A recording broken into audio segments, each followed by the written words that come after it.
Welcome. Why, hey. Chronic, left, right, that's how I come. Left, right, hey. Ooh, yeah. Boy. Selector, run the bass. Welcome. Why, hey. Chronic, left, right, that's how I come. Left, right, hey. Ooh, yeah.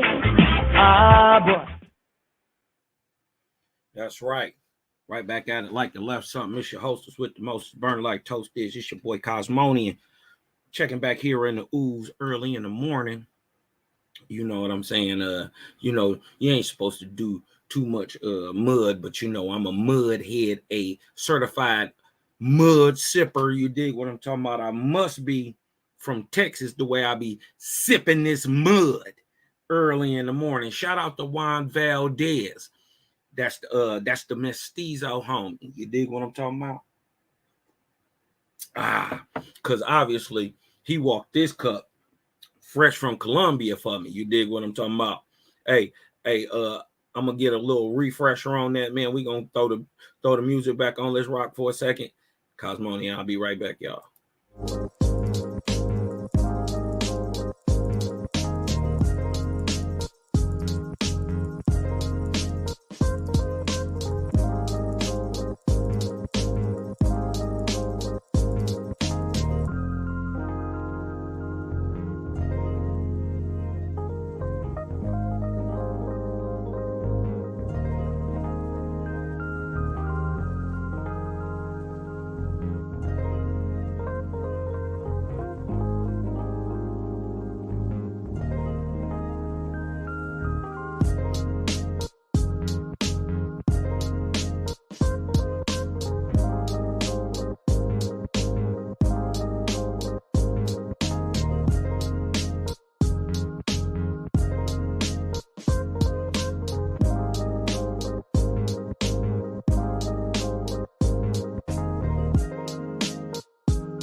All right. Figured I'd come to y'all. It's early munching.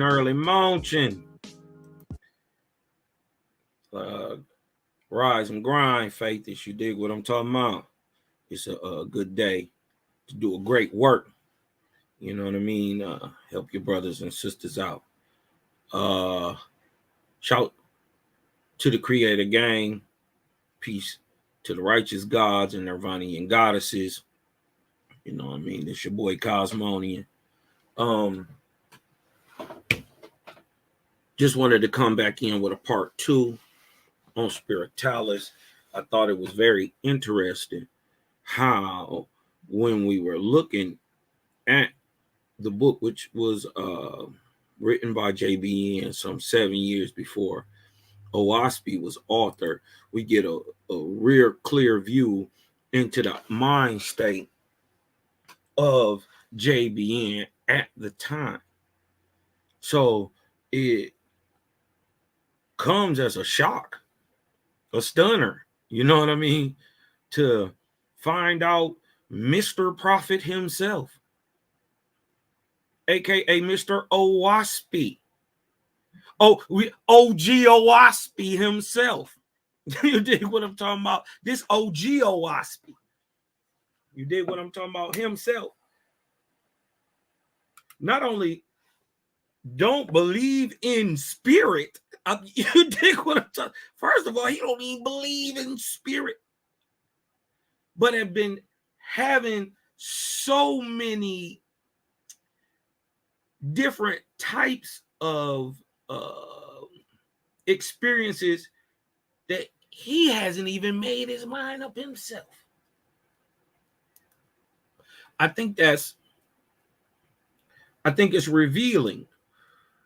I think it's super revealing, as into, especially when it debunking anybody who said he came up with this stuff from his own mind. You know what I mean? Let me share something with y'all again. Let's get back into this spiritalis. You know, we ain't gonna hold it up, right? Remember what's happening. JBN is going on this questioning binge, right? And he's trying to search for higher light. You know what I mean? Because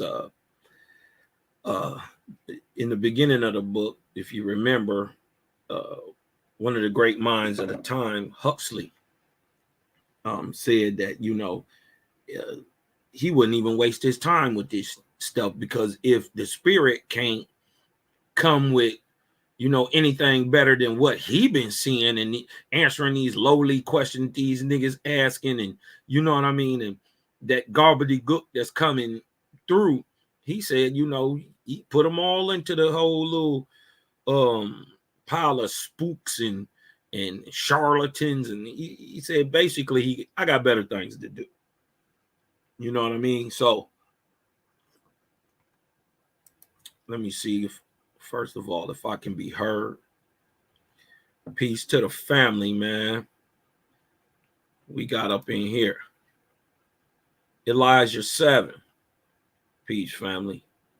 Peace and blessings to you and your family, man. The Nazarene is seen faithers. Peace, man. Peace to the fam, man, for coming through. Young Seller. Seller Shalom. You dig what I'm talking about? Shout out to Seller Shalom. Hey, that's my bro right there, man. I love this dude, man. Shout out Selah Shalom, bro. We got us up in here. We got my big sister is better than your big sister. Y'all go out there, subscribe, like, share the Hoover's Lifestyles, man. Y'all go over to Creator Gang TV and sub, like, share over there too. You dig what I'm talking about? That's my big sister. That's my Ima. She better than you, and she better than yours. Who we got up in here? My brother D, man. We gonna have to get my bro D. We're gonna have to get you on the channel, D. Because see, they a lot of people don't know. My brother D, right? We got faithers all around the world. Everywhere you think it ain't a faithist, it's one there. Right? And while I'm at that, first of all, my brother D, who was I met my bro through Daryl Cosmo. And he was he was always well informed. You dig what I'm saying? So we was always having good conversations back and forth. You know what I mean? But I think Daryl gave him an waspy, or hit him with just planted a seed on him. But bro was moving out the country. You dig what I'm talking about? So he couldn't. Every time he was trying to get into it, he couldn't get into it. You dig what I'm talking about? So bro is all the way in Southeast Asia right now. You dig what I'm talking about? Balling. Balling. Yeah, all the way in Southeast Asia right now, living it up. You dig what I'm talking about? Him and wifey and the fam, you dig what I'm saying? And he said he was just tired of the nigga shit.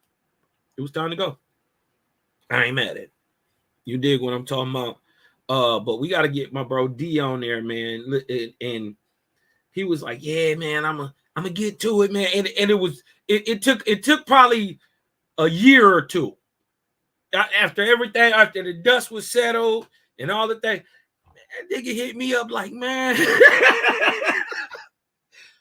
this goddamn old wasp be crazy. I said, I told you. He said, man, listen, this has been my bro ever since, man. We've been rocking hard. You dig what I'm talking about? He always send me some real insightful stuff. You dig what I'm talking about? And even make me look. You dig what I'm talking about? Like, dang, I didn't know that. You know what I mean? So we're going to have to get my bro D on, man, and let him break it down, man. He got a hellified story, man. Shout out to the young God, young King Malachi Maccabee, man. Y'all go over there to Honor and Humility STL and sub, like, share over there on my brother's channel, man. Boy, you've been cooking, ooh wait, with the vortex. That's young Mikey of the Turtles. Now he'll joke with you, he'll laugh and kick it with you, but he'll slap you in your head with that nunchuck. You get out of it. Yeah, he coming through spinning the whole time. You dig what I'm talking about? Vortex is in hand. He call them nunchucks. That's young Mikey. You dig what I'm talking about? Get this work. Who else we got up in here? Zachary Yahoo. Peace, man. Shalom, family, man. Peace, peace, peace, peace. You dig what I'm talking about? The young yogurt. Sir, please, brother. This is my dearest friend, Sir Yogurt of Bronze. Good day, sir. Good day to you, Tally-ho chap. So, let me see if I can get this off the screen for y'all real quick. You know, this is all fair use, man. I'm just, just reading. I don't want to get no strikes for just trying to teach, man. Fair use. Teaching purposes only, and all rights are still reserved. Let's get right back to spiritalis. Now, this is JBN talking, and it's the spirit answering.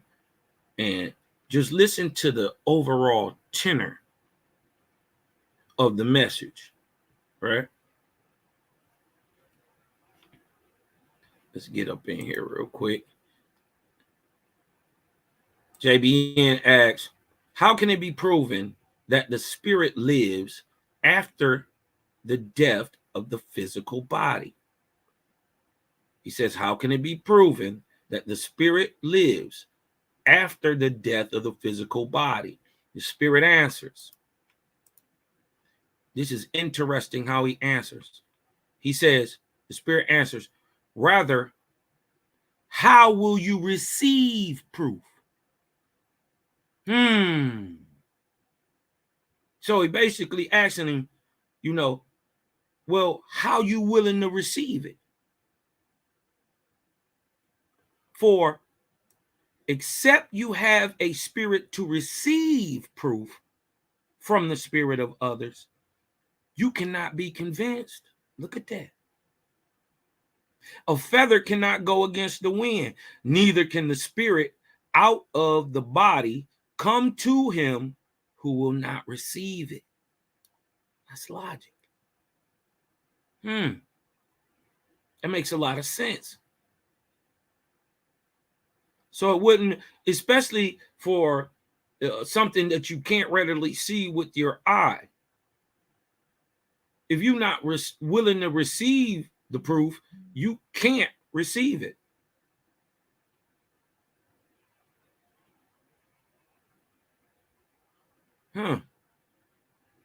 There are many amongst you who do daily receive knowledge from spirits out of the body, and yet arrogate to themselves all the credit.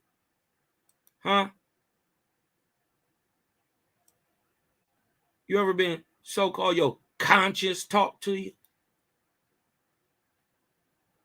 Somebody ever tell you ever told yourself you so you think? You ever heard that voice in your head? Don't go over there. Right? Look up tomorrow, your homegirl calling like, girl, glad we ain't go over there. Thursday last night.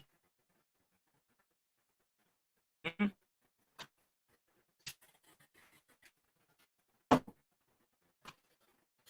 Yeah, man, glad we ain't go to that football game, man. They shot a little juju in them. You know, we would have been right there. How many times you had them conversations that you listen to yourself? See, the low dark spirit, the low juju man, right? The drug believes this is all himself. He doesn't believe in inspiration, or can he understand spirit because it's spooky, not just the unseen physical part of creation. Mm-hmm. Right? People who got a psychotic nature is how you give uh, a unperceiving and objective sort of understanding of spirit when you can't conceptually get skepticism. How could you even tell that person anything? Does that make sense?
might have to reboot, maybe.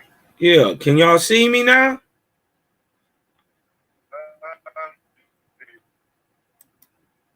Am I back? Hit me with a one in the chat. Yeah, I see you now. All right, good looking, bro.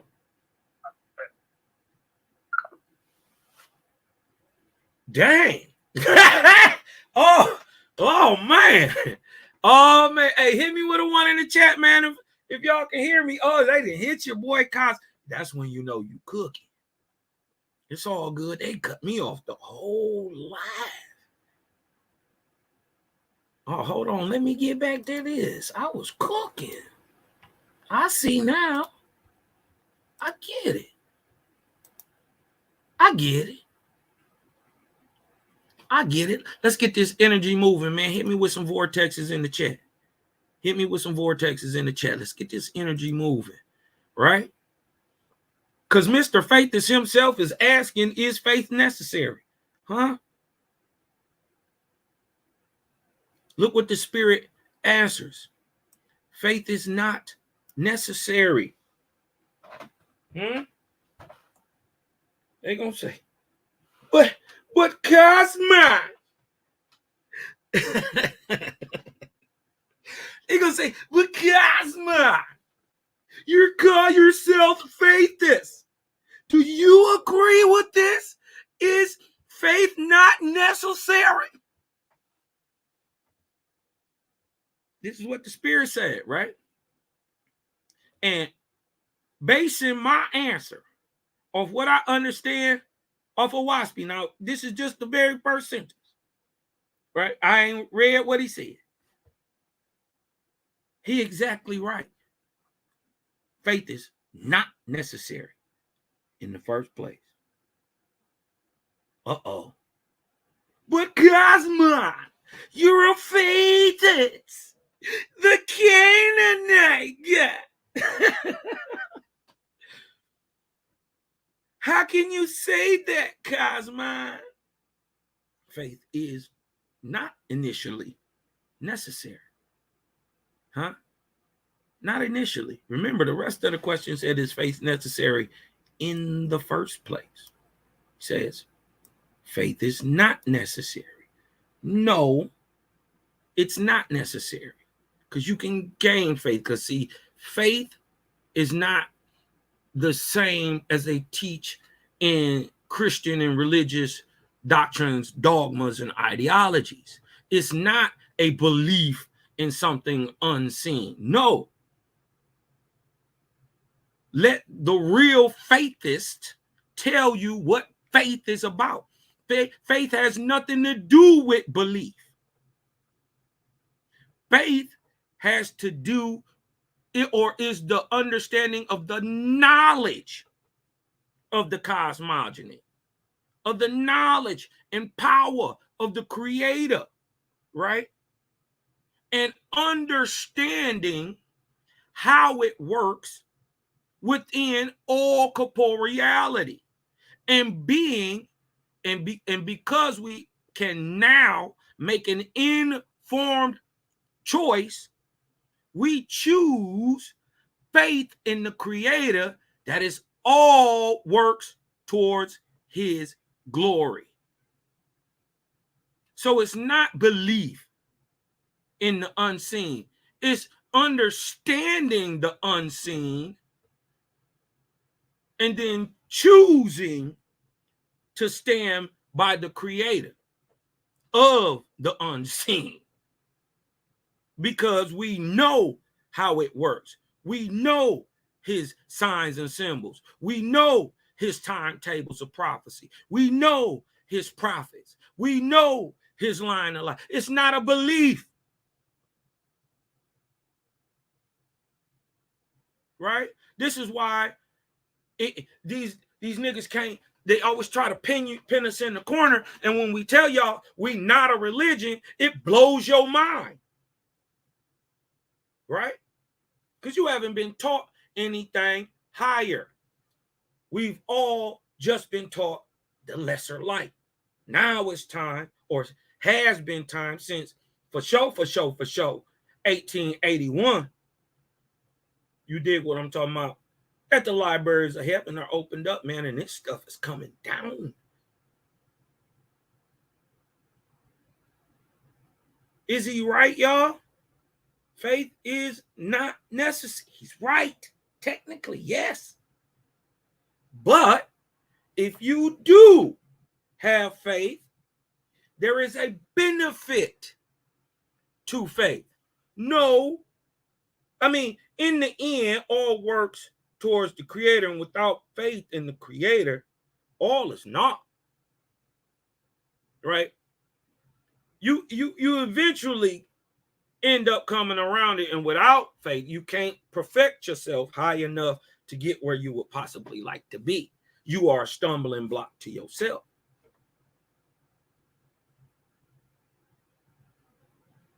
But there is a benefit to having faith, to having the knowledge of the Creator that all works how he say it do. That's faith.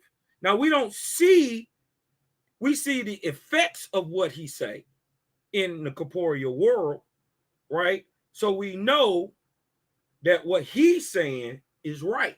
So we got faith that how the stuff that hasn't even happened yet gonna happen exactly when he say it's gonna happen.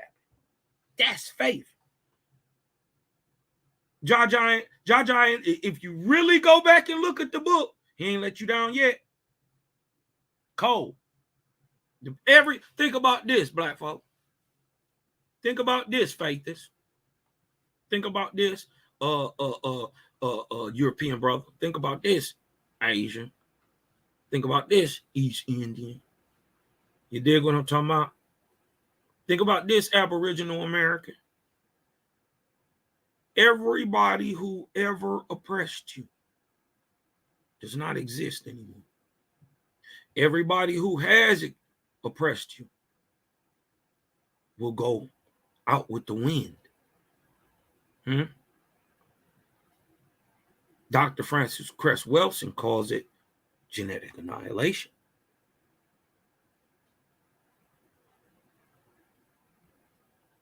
Everybody, everywhere that has oppressed you, faithist, does not exist.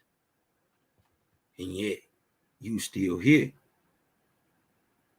That's faith. I know how it's going to work out.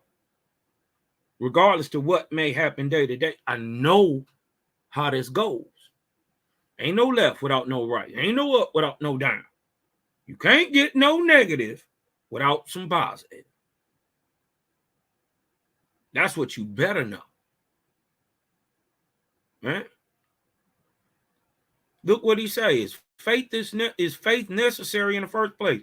Spirit answers, faith is not necessary.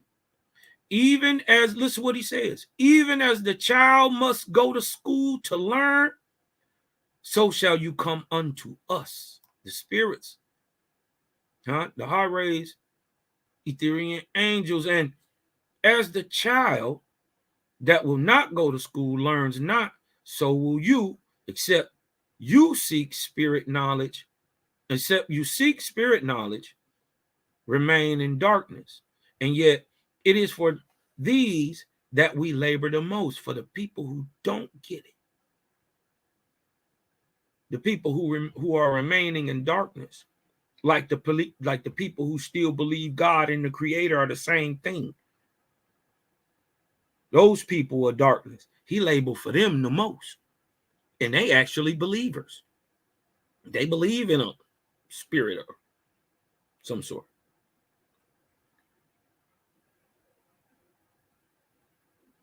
But to get them, he say, we labor for them the most. The unbelievers. The guys who can't get it. The drug.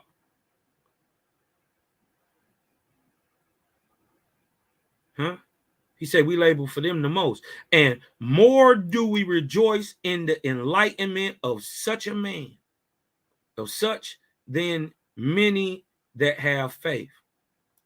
They say it's easy to raise up the irons, but go raise up one of them drugs. Oh, wait. His sentiment hints right along with what Owaspy is saying. there are some who, having buried the physical body of their friend, buried from their own memory also the spirit. And when the spirit returns to them in their dreams and seeks remembrance, it has no welcome. On the following morn, this infidel to spirit power seeks an explanation by referring to his stomach. Man, I had some crazy dreams, man. Must have been something I ate. This is the predominance of the gross body over spirit, and so murderous is its effect on its own living spirit that when he goes out of the body, his spirit lies dormant nigh unto death. Such an infidel spirit cannot return to any of you and give you proof of anything. That's explained in the spirit race too. And really amongst us in the spirit world, there are more of these than the sands of the sea. Dang. Spirits that know nothing, that can't move, that infidel spirit. Ooh-wee. We need to teach them also, for they are constantly pleading for assistance and light. Let us put this question to you. So the spirit turn around and ask him a question. How can a man who speaks only English believe that two Latin scholars can understand each other? He says, verily, by becoming a Latin scholar himself, or by resting on the faith of their assurance. So is it with you in regard to the spirit? If you can rest on the faith of others, it is the spirit of truth within you that enables you to do so. Dang. Let me go back and read that. He's saying, how can a man who only speaks English believe that two Latin scholars can understand each other, right? So it's a man, it's me and you, we sitting here, we're looking at a book written in Latin, and it's purportedly two men having a back and forth conversation. How do we in English know that these two guys understand each other? Huh? He says, in truth, which is true, how do you understand that these two Latin scholars are speaking and conversing with each other intelligently? Is by becoming a Latin scholar yourself and being able to read it. Or you gonna lean on the faith or the assurance of somebody else. So is it with you in regard to the spirit? If you can rest on the faith of others, it is the spirit of truth within you that enables you to do so. But if you ignore the voice of others, then must you seek to understand the spirit by means of your own knowledge. Jaja says, unless you read all spiritual books and then judge them, you will be caught in a snare. He says, do not believe any angel, man, or God, but judge by your own knowledge.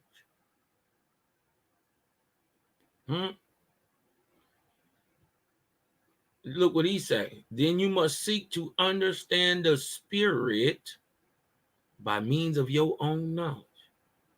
To those who have faith, we would say, plead fondly for the spirits of those you love to come unto you, and they will come. We know that to be true in the WASP also. Look at what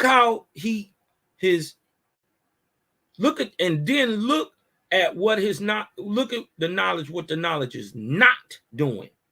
He's not talking about earthly gains. He's not talking about aggrandizement of the self. He's not talking about putting a man to do something to kill or to or to sacrifice anything. He's not talking about anything of the earth, but only about the higher understanding of how to raise man up. You dig what I'm talking about spiritually, right? Remember, he said, they work hard for the people who don't get it. That's why it's dope to be part of the creator gang, man, because we going out to get the people who we know they don't understand. So we know right there who assisting us. Second resurrection, man. Y'all about to get hip. Right? If you can rest on the faith of others, it is the spirit of truth within you that enables you to do so. But if you ignore the voice of others, then you must seek to understand the spirit by means of your own knowledge. To those who have faith, we would say, plead fondly for the spirits of those you love to come unto you, and they will come. Such persons have the proof within their own hearts. Though to those who believe nothing, but anchor all they receive on knowledge alone, we have tried many ways to make them understand. In cases of murder or other certain death, where the phosphorus and the inanimate magnetism went down with the body, we have induced the spirit to return to the place and take upon himself the elements necessary for your mortal vision to behold. Is this a semblance of flesh? But you believe not in the spirit, but rather in the phosphorus and the magnetism.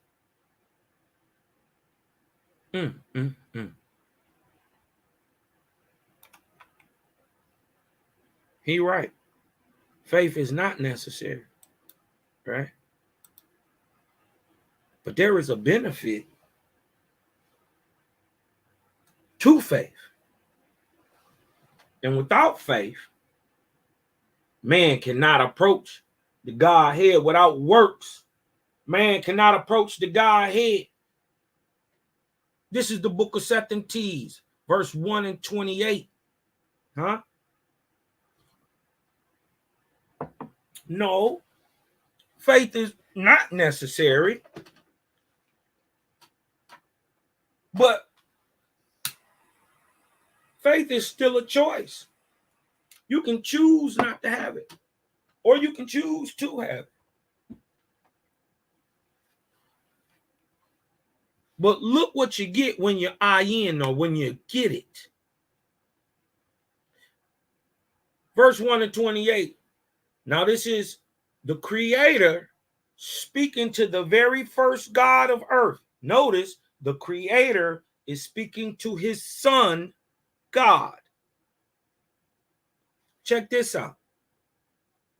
My son, now, God, I brought you forth out of torpor. Wait, what do you mean you brought me out of torpor? Wait, if I'm God and I'm a spirit, right? And you brought me out of torpor, that means I was a physical body first. So man is a spirit, and when he dies, he becomes God. Cosmon. This might be too heavy for their spirits to take. They might still want to be curled up and cuddled up and rubbing feetsies with Jeebus. Get your feet under the blanket, Jeebus. Yeah. You want to rub get Eskimo kisses with Jeebus.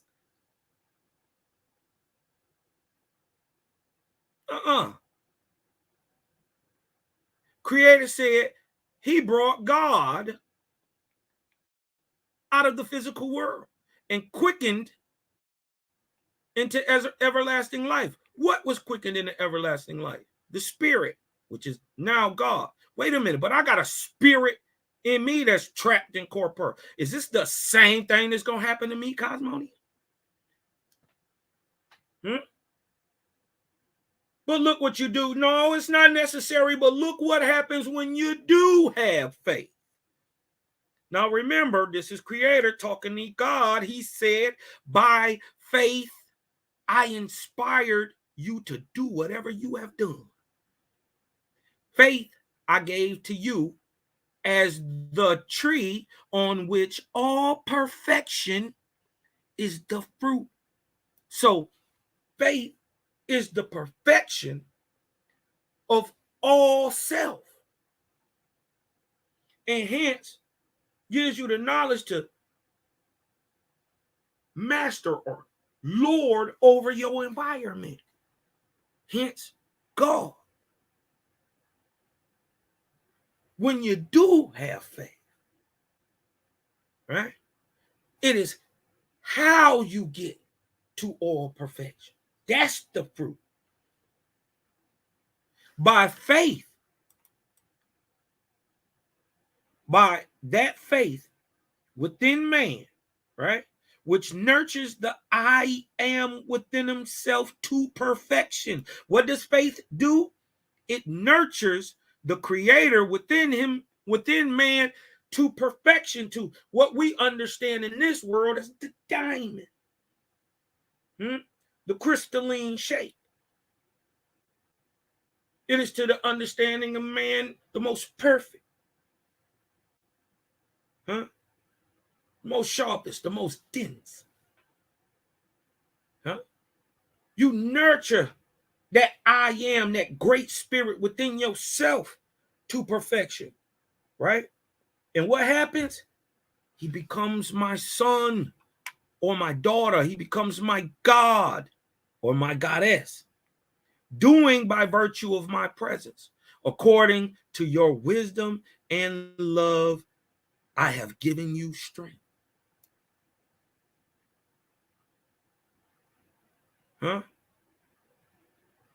According to your wisdom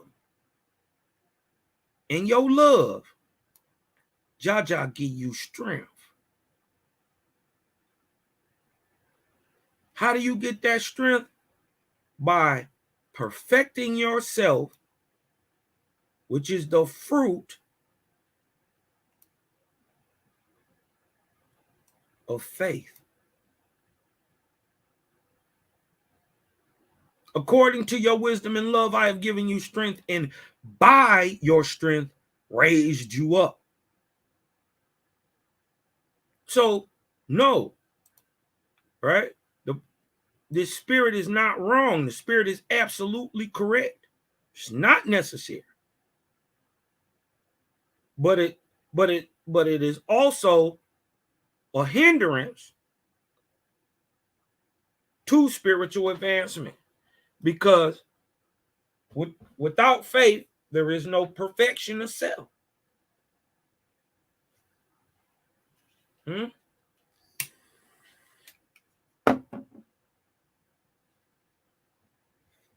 It's crazy. Now, it says, we have given you signs and wonders for ages. Dang.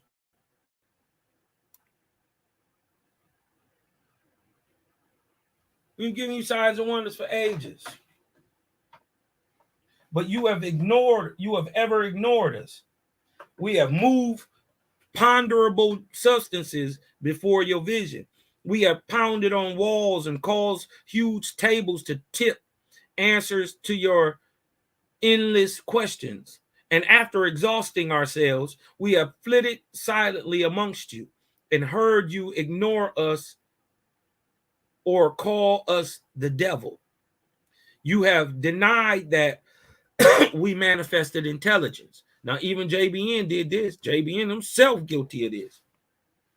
So I know this hitting home, right? He said, nigga, you denied the manifestation. You've seen thousands of this shit. Thousands of these. You still here looking stupid, acting like you ain't see what you seen. But I get JBN, man, because once you've had a spiritual experience, it changes you. But man, they, even though you went through them, they still tough to believe. You dig what I'm talking about? So this humanizes my dude JB into me a little bit. You know what I mean? He said, you have denied that we manifested intelligence. This is what whole spiritalis is about, because he really denying it. So he asking the questions. He's like, nigga, we done did everything. The whole spiritual movement, you dig what I'm talking about? Remember, this is 74. So what, that's you 26 years later, bro. We've been going nuts for almost a generation. 7 years short of a generation, we've been going crazy showing you everything. All the 17 years you been looking into this. So I know this hitting home. Right? This cutting right here. This cutting JB. You have denied we manifested intelligence. But when we played on musical instruments, you told us we were merely willpower. Huh? Just like today, the drunken Jujan call the creator or the voice of the creator consciousness. They think that's them. I'm just here to tell y'all not smart enough to come with the ideas that them voices be having.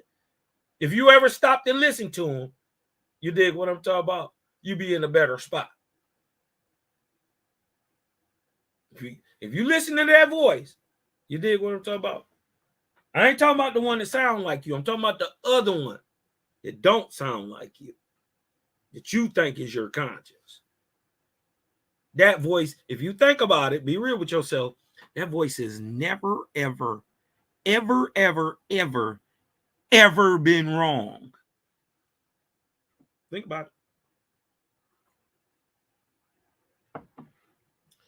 Right? He said, we have written thousands of messages to you, automatic writing, and we are laughed at for our silly, silly productions. If we bring a philosopher to your circles, you ask him such foolish questions as, how many chickens have our speckled hen? He said, man, we bring in nigga, the niggas you want to speak to in history, the great magi's and masters around here, nigga. And you get to ask them about speckled chicken hens that your lowly ass, Drugian ass asking these dumb ass questions. He said, throw them off. Say, how many chickens have our speckled hen? Or is it right for me to feed the old blind horse on bran or meal? Tell me whether I trimmed my toenails last Sunday morning.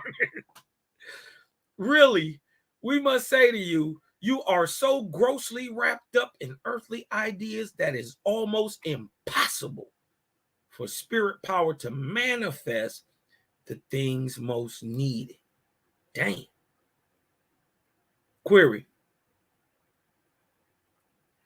Right? That means question. When your friend visits a far-off country and writes to you, shall he not describe the things where he is? So also he who sees colors may attempt to teach the blind what color means, but the blind understand him not. We come from the spirit world, and we are filled with joy to communicate the beauties of our homes, but the beauty of our homes to you, but alas, you understand us not. We talk of a spirit body which you cannot see. We describe a world that you cannot comprehend. Question. For example, color says to the blind man, see, I am yellow, purple, blue, golden, and scarlet. But the blind man says, what proof can you offer? Such is spirit pleading unto you, but until your eyes are open, you cannot understand, hinting back to what he said in the first place, right? how you willing to receive proof. I could tell it to you, but how you willing to take it? Are you capable of comprehending? That's also one thing too. You can just not be able to get it yet. This is why the seed being planted is important.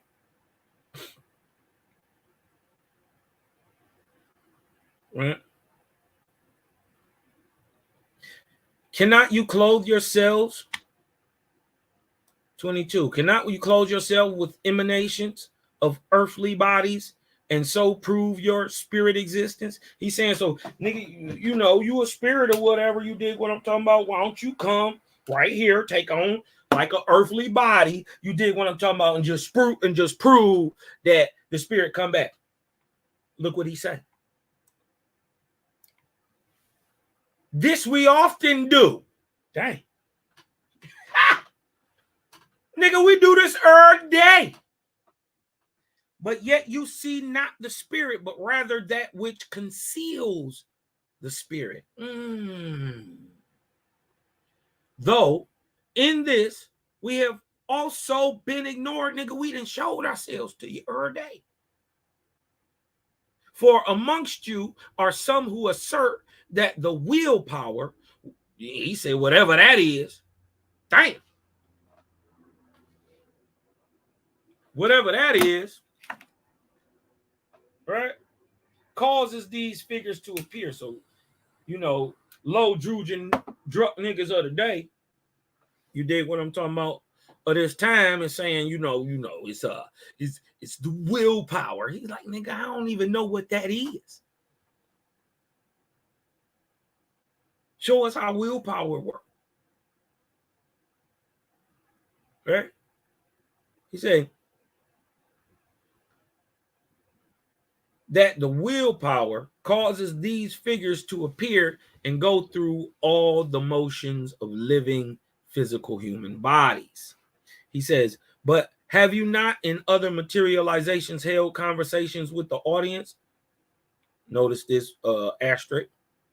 He say, we have often done so. We do this all every day, nigga, and do so now daily.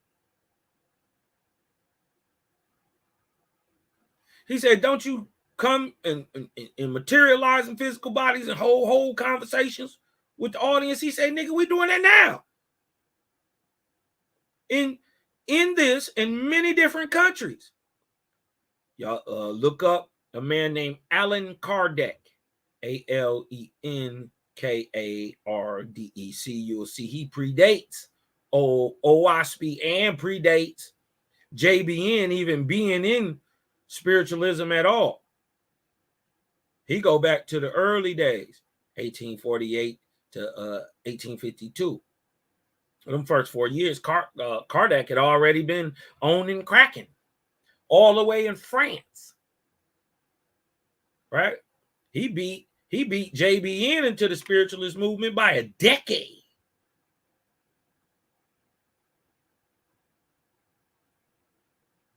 Dang. So y'all go check out Allan Kardec. He said, we do this. We have often done this and do so daily, nigga. We do this every day. In this, many different countries, but such is the degradation and fraud amongst men and women, niggas faking, shooting, faking the funk. You dig what I'm talking about? Charlatans always trying to pull off a scam, that they cannot trust one another, nor do they acknowledge evidence of their own senses. Neither will they trust to ropes, cords, or wires, nor any safeguard they themselves can invent. So even when they can, come up with, they think it's ropes, cords, wires, all that, and they still don't find it, right? And they still see this crazy event happening. They'll still just add it to that is being faking. So they won't even believe themselves, right? Now what he's saying right here, right, is that This was a direct conversation with one of the so-called materialized. Can you not so envelop a person's hand that fire will not burn them? He said, this too we have done, and do so even yet most frequently. But the infidel believes not, though he himself does see it. He say, whom do you mean by the term infidel? Spirit says, all persons who are not true to the spirit that is within them, and such as deny our presence amongst men. He say, JBN say, what? Church members too? He say, they too are infidels. Ooh-wee. Let it sink in. He say, to refer back, have you not carried actual living human beings in the air? He said, very frequently and for great distances. But the feat has been pronounced a mere phantom or a fraud amongst men. That reminds me of, hold on, let me see if I can find this real quick. This was an old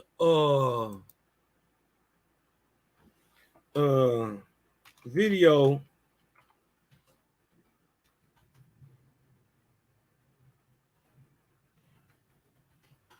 If I'm not mistaken,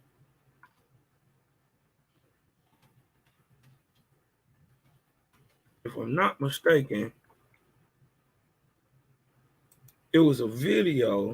Let me see.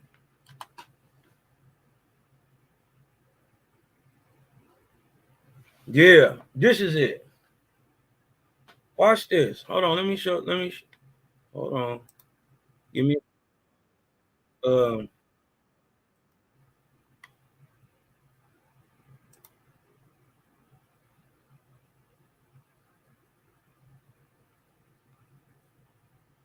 Hold on 1 second.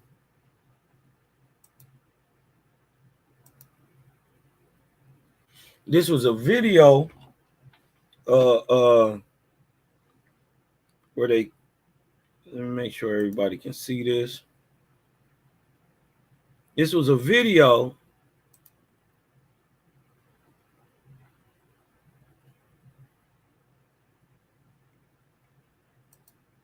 where they caught a person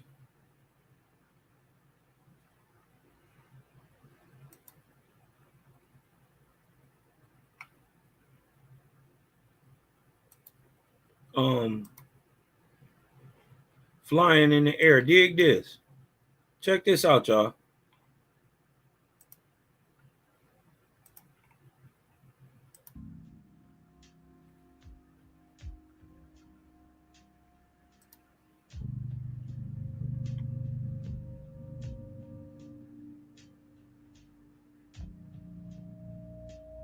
Fair use, fair use, fair use. Dig this. अबे जल्दी कर, इतना time क्यों लग रहा है? अरे ये वीडियो मोड में आ गया है। Wait a minute. अभी पीछे देख वो क्या है?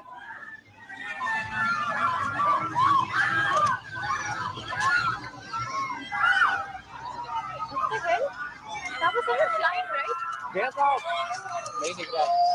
वो देख ना, he's coming back now. Video ले जल्दी।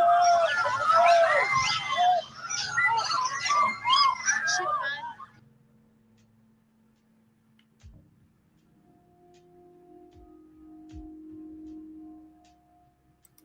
Now, I'm not telling you or trying to tell nobody that that's exactly real, but what I'm saying is, dude is saying, dude, we do this stuff all the time. And y'all deny it. Oh, it's a hoax. It's all, everything is fake news, Cosmonian. You dig what I'm talking about? That's what they're telling us every time. Every time? How about I go on there and show you way more than thousands of mysterious videos of a nigga floating in the sky?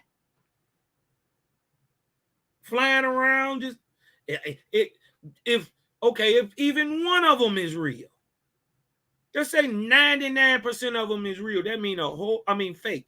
That mean a whole bunch of them in that 1% out of the millions is real. I mean, 1,000 of them at least is real.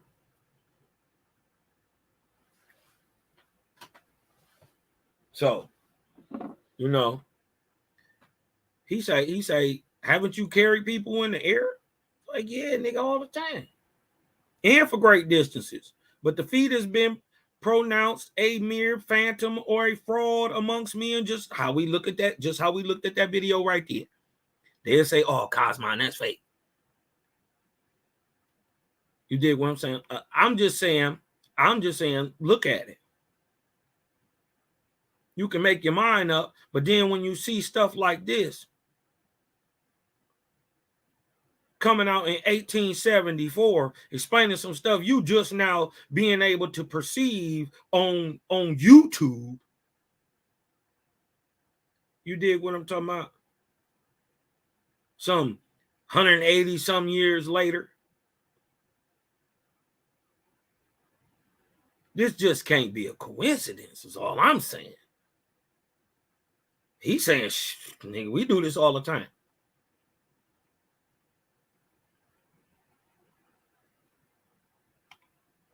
Man, it's crazy. He say, have you not given messages from the dead? He asked them. He said, we have, but the infidel said it was magnetism that did it. Have you not caused persons comparatively illiterate to speak in unknown tongues, even as recorded in the Bible? He said, we have. And we have caused persons to speak in many different languages, which were wholly unknown to themselves. Now, look at this asterisk. But for these achievements, the persons influenced have been supposed to be possessed by the devil. Right? Oh, they're speaking in tongues. That's the devil. Yep, that's exactly what happened. Now, look what JBN said. This is from JBN on Experience, talking about what speaking in different languages. Judge Edmund's daughter, right? So he friends with the judge, has been caused to speak 7 different languages wholly unknown to her.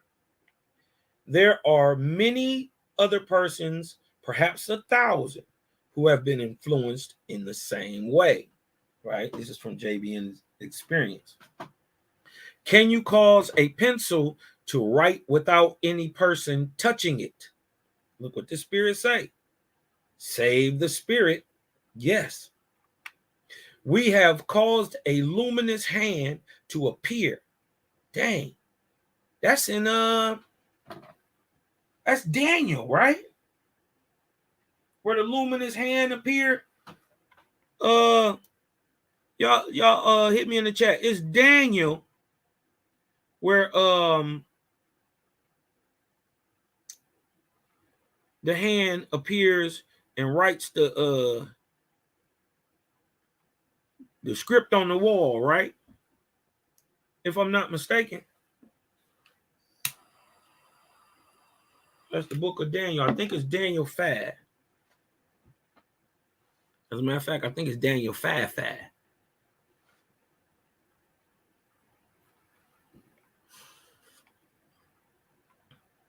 So not only is it saying, like in the Bible, you dig what I'm talking about, or like JBN said, they can just take control of your hands. The Spirit also say we can cause a luminous hand to appear, not attached to anything, and raise the pencil up from the table and write distinctly on a piece of paper and also on slate stones. This would also slate.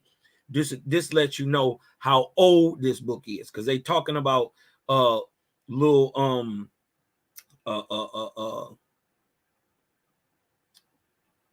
chalkboards.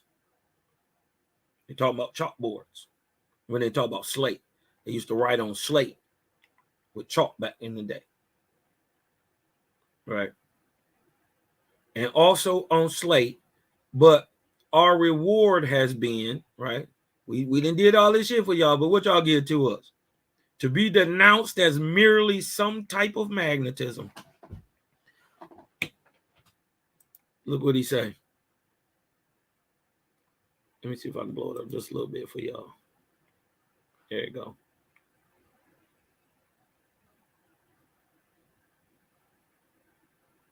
Right? It says Professor Crooks, Robert Dale Owen, and many other intelligent, honorable gentlemen have witnessed these things frequently. Witness what, JBN? The hand writing all by itself. Also, there are upward of 10,000 people in New York alone, not known to scientists, who have witnessed the writing coming as stated above without any trick whatever. Look at that. He said it, there's 10,000 of them in New York alone that he know of. If you are veritable beings, right? This is JBN. Can you not appear before the camera and be photographed? Spirit says we have done this also. We did this for you stupid ass niggas too. We done that also. It was one of our greatest rejoicings in the spirit world when we discovered this. It's crazy. Oh, watch me say this too, man. That they figured out the camera could catch the spirit. You dig what I'm talking about? Yeah, Washby mentions this too. For we could scarcely imagine how our fellow creatures who were yet in the flesh could find a flaw in our reality any longer.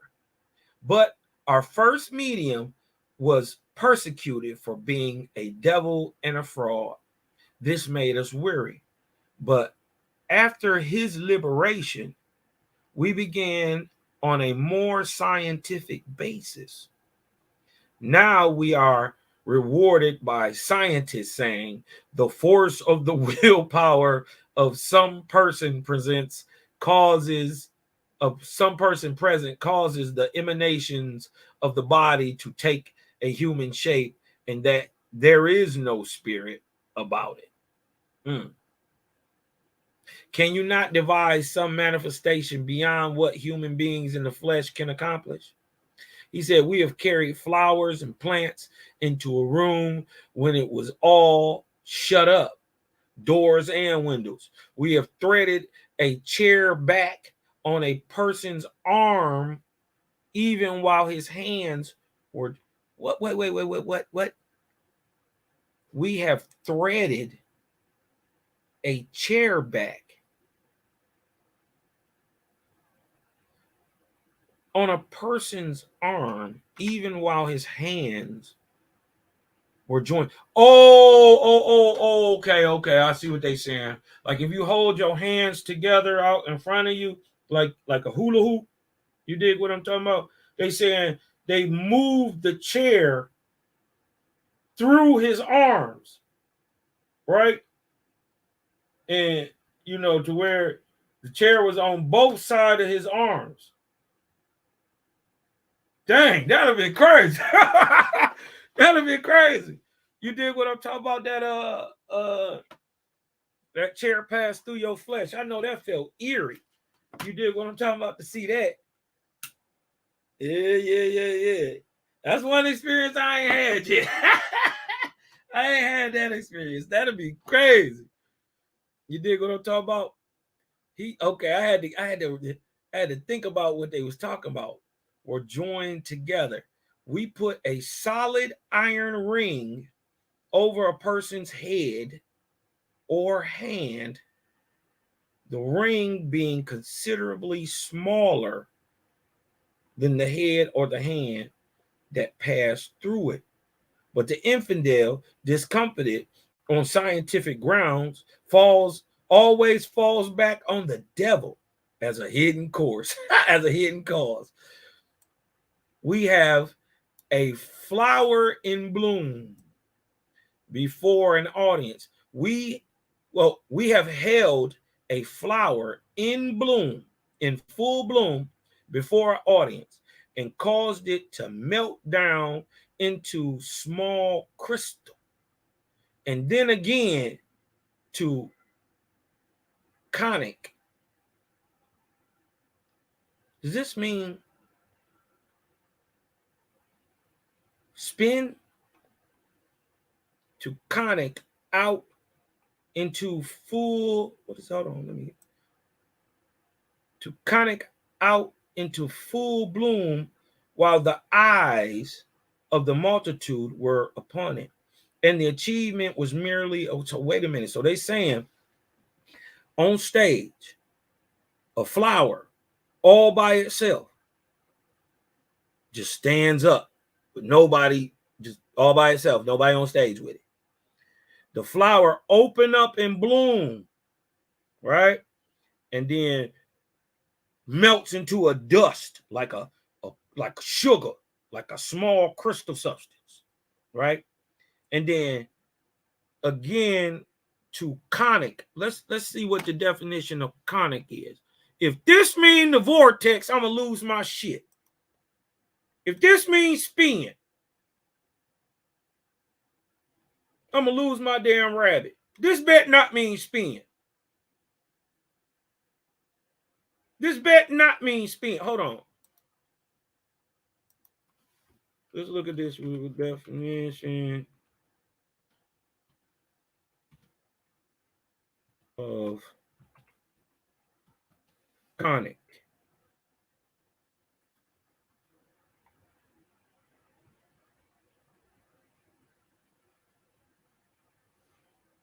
Like a cone. Yeah, like. Hold on.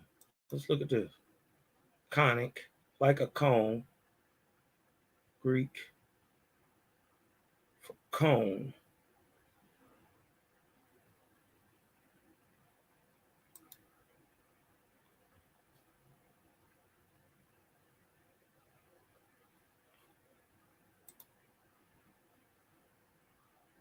Having the shape of a cone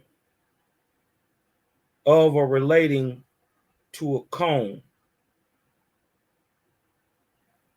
Conical. All right, hold on.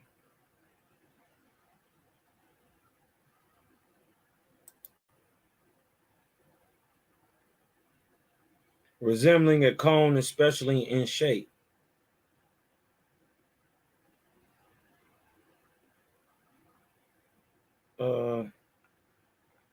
Hold on, let me see something. Holy shit. I knew it. I knew it. You can't even get a shape without the vortex. Nothing creates nothing. You can't get a shape. You can't get anything without the big, not the big spin, not the big bang. Y'all be just thinking Cosmo making this stuff. I swear I don't make this stuff up. What is that, y'all?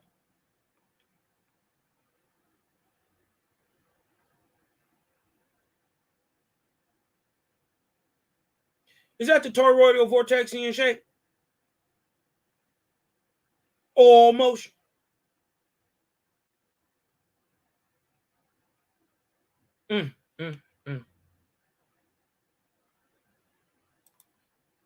You be just making it up, Cosmonian.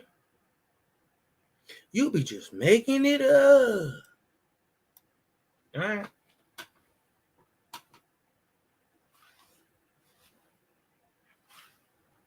So he's saying flower got up off the table, bloomed in full bloom before everybody, melted into sugar pack onto the stage, came out in a conical spinning shape. out into full bloom again, while the eyes of multitude upon it, and the achievement was merely complimented as a clever trick and inexplicable. We have manufactured that which had the firmness and texture of earthly things, such as the physical body and the clothes, to hide its nakedness. Even you yourselves did behold that we produced them in a cabinet which contained nothing. Even more, we have thus materialized, come into your circles, talk with you, dance with you, rejoice with you.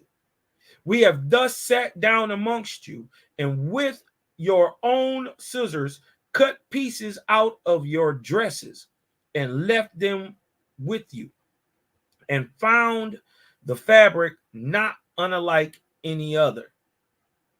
And while we thus sat with, so he's saying they cut out a piece of women's dress, right? And then set it on the table. But when they look back at the dress is still whole without the cut. And yet the fabric is still sitting on the table. You dig what I'm talking about? This is what they saying is going on. And while we thus sat with our dress full of holes, we have taken it at your request. And while we, what does it say? And while we thus sat with our dress full of holes, we have taken it at your request and made it whole, even by the shake of our hand. All things we have devised for convincing our fellow creatures in the flesh that the spirit can and does return, there is not one but the infidel can find a way to disbelieve. The people's hearts are steeped in false religions. Their desires are wholly of the earth. They are even infidels to themselves and to their own pretensions. Many of them affect to believe in the Creator and that they have a soul. Now look at this also. Nobody was bringing this out 1874. Who was talking about this? Who was talking about Jehovah with the IH? Sure wasn't the Mormons. This had never even been heard of in the common era. The four false gods had all hid all this in symbolism. Shit, even a false god of the Mormons, whose name is Payah, took the name Jehovah, and that's where you get the Jehovah, Jehovah, or the Jehovah Witnesses from. That's a fake ass nigga named Payah, the Waspy exposing. You dig what I'm talking about? As a matter of fact, we can let me see.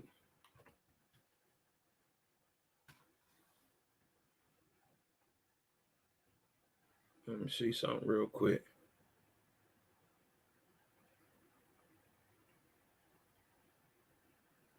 All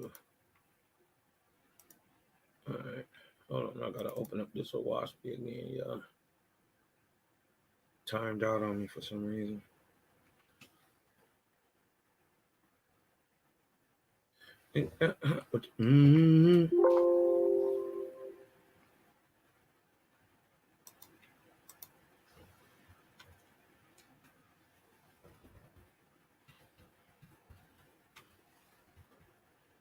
Right. Now, ain't no way in hell the Jehovah or the faithists of the true Israelites, the Essenes, Nazarenes, and shout out to y'all, man. You dig what I'm talking about? Shout out to all the Essenes, Nazarenes, man. Shout out to my Ebionite brothers, too. You dig what I'm talking about? Shout out to the Vrishvedi. You dig what I'm talking about? The people of light in India. Shout out to the Hotian. To my brothers in Asia. Huh? Shout out to the sons of Confucius in Russia. Hey, y'all don't know, man, but the second most watched place in the world where the Jehovah Chronicles is watched at is in Russia. Huh?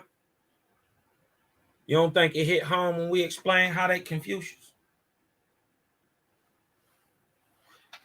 And they see it in their face every day when they wake up and look in the mirror.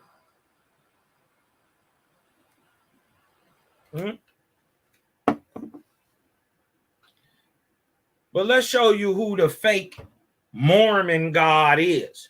So y'all can stop trying to even equate Owaspy with Jehovah of the Owaspy with Jehovah of the Bible, with Jehovah of the Mormons or Latter-day Saints or any of them shit. It's not the same thing. First of all, it's got a different spelling, and they got their own doctrines that come with killing and murdering, raping, all type of crazy stuff. That's not good for our people. And then Owaspy go further to expose the nigga who took the title Jehovah. These niggas so fake, they take the creator name. These false gods is bold. But let me show you where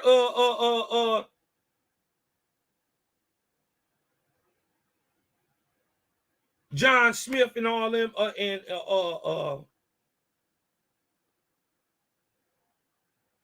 got their whole idea for the whole Mormon doctrine, huh? Church of the Latter-day Saints and all that, right? Let's show you how different Owaspy is. Owaspy exposed all fake gods, all of them. We don't hold up none, even the ones that's taking the name Jehovah and running with it. Now look, right? This is the book of Es. A Drugian god, a low demonic god named who? Bayad, established a sect and named it what? A false Drugian, demonic, selfish God asking for praise, man of war, fighting Jacob ass nigga named Bayad, established a sect and called it Mormons. Is there any other Mormons than are in America? Right? So we know exactly who we talking about. So off tops, whoever their God is a Drugian false fake god named Bayad. Did y'all know that? Well, stop talking to faithists about stuff you don't know about. Sit back and learn, let Cosmonian teach you. Let me help you. Watch this.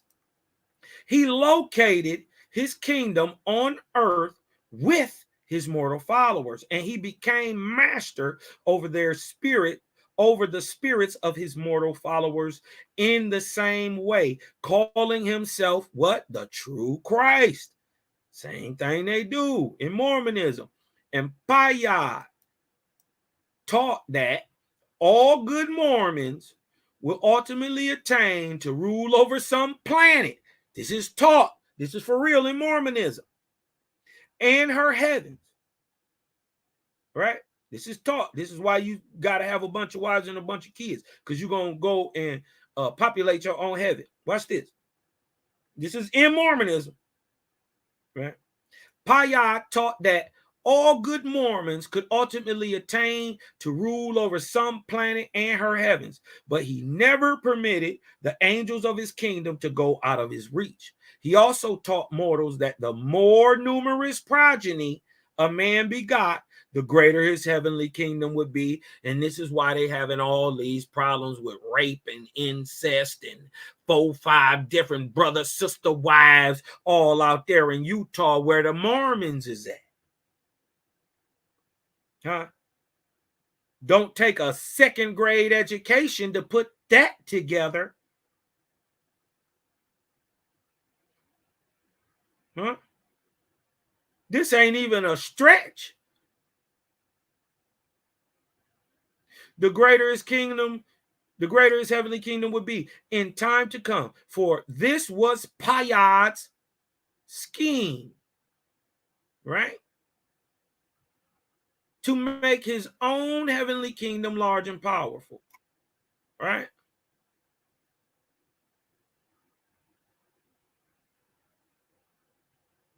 So we exposing everybody. Stop saying it's that this is anything like that. The Mormon doctrine is anything like OSP.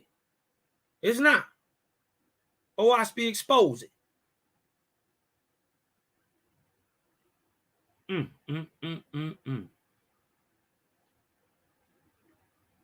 Look at this.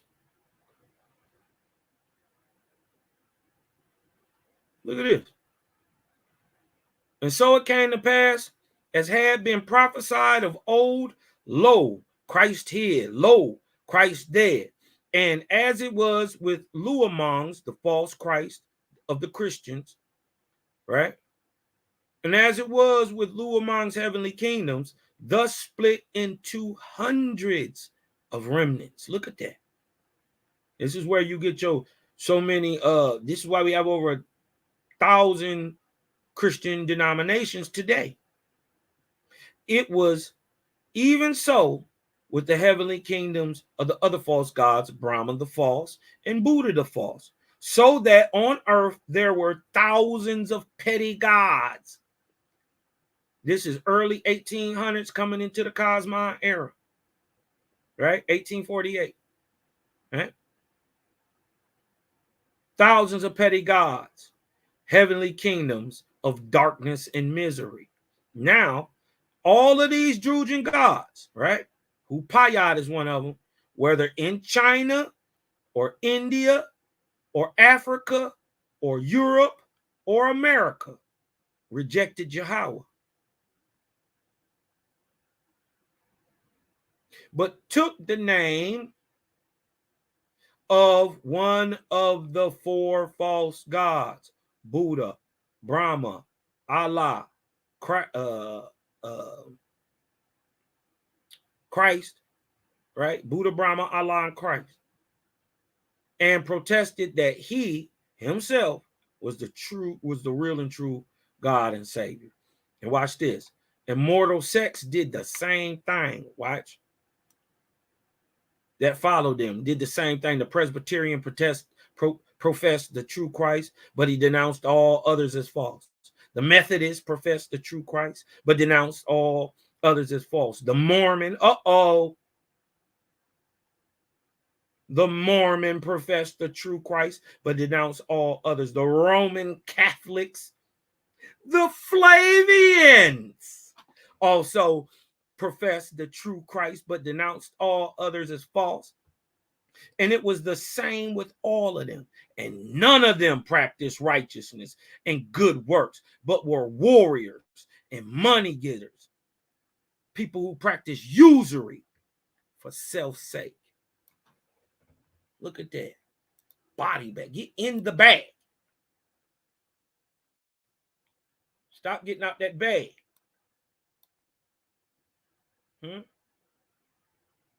Look what it say. He say they are even infidels to themselves and their own pretensions. Right?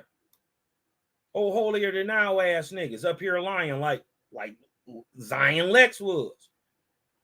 Holier than thou up here niggas lying like Neptali was. It's not real when you start capping like that for no reason. Many of them affect to believe in Jehovah, the Creator, and that they have a soul that lives after the death of the body. And in their stiff-necked infidelity, their hearts are so hardened that when the very evidence of their own pretensions is placed before them, they deny it. That's exactly what happened. How can we prove ourselves to such as these? And further than this, when such people are born into the spirit world, they are premature births. You old as hell in the physical body, huh? But you in your second childhood for real, because you dumb as a rock. Because when you born into the spirit world, you like a premature birth and know not themselves who they are, asterisk. But amongst you, there are many who receive the Spirit, and to those we are apt to bestow our love and benefits. Let us bear in mind that when a man has two sons, one who is wayward, wicked, and deserts his father, and the other who remains with him and takes pleasure in his counsel, the father seeks to do to the latter all the good he can. It is so of the Spirit. To those who love us, we are comfort in God. To those we can prove ourselves at all times and places, and by such simple devices as may occur in the daily walks of life. When these persons are born into the spirit world, they are in the light and can behold the course that leads on toward to the throne of Yahweh. How is his spirit talking this? In 1874. Mr. Crooks, right? They talking about up here. And many members of the circle attest to this. And further state that the light within the room was such that they could not be mistaken. I have myself witnessed the making of material shawls by the so-called spirit, merely passing one hand over the vase of the flowers, but the light was too dim to be attested to by me. It looked so very much like the tricks of the prestidigitators, that, or the people who fake it, that I could not believe even what I saw. He said the being or spirit, if it was one, was itself equally astounding, for it came and also disappeared, I knew not whither, though I went and examined the place. That which we can denominate death is called here the birth into the spirit world, also in Owaspy. I have been very frequently amused at the extreme hollowness or shallowness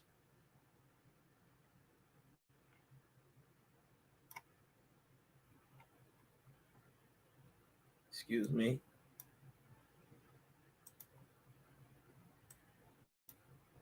Let me move this over with y'all. It says, I have been very frequently amused at the extreme shallowness of spirit testimony, which has taken in confidence by many believers. I have even wished that I had the capacity to believe. What you mean, JBN, you had the capacity to believe? You don't believe, JBN? Uh-oh.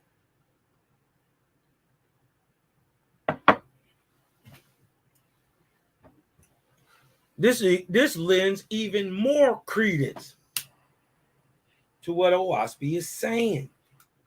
Because JBN is saying, I have even wished that I had the capacity to believe these things on such easy terms. I have so far passed through all the degrees of skepticism which have been set forth above, not knowing, but my skepticism might be wrong. Owing to my much research, I have taken children to witness the spirit phenomena in order that I might have the benefit of their unbiased judgment. But strange to say, all of these immediately became spiritualists in fact. Dang. See, the babies always get it, though. The babies always get it. That's why we keep talking, because really, we're not talking to you. We're talking around you. We know old trees can't bend. We know many of y'all are not even prepped to, or can receive this higher light, but your kids can. And why you playing this? You dig what I'm talking about? Your kids is listening. It was y'all. We was never aiming for y'all.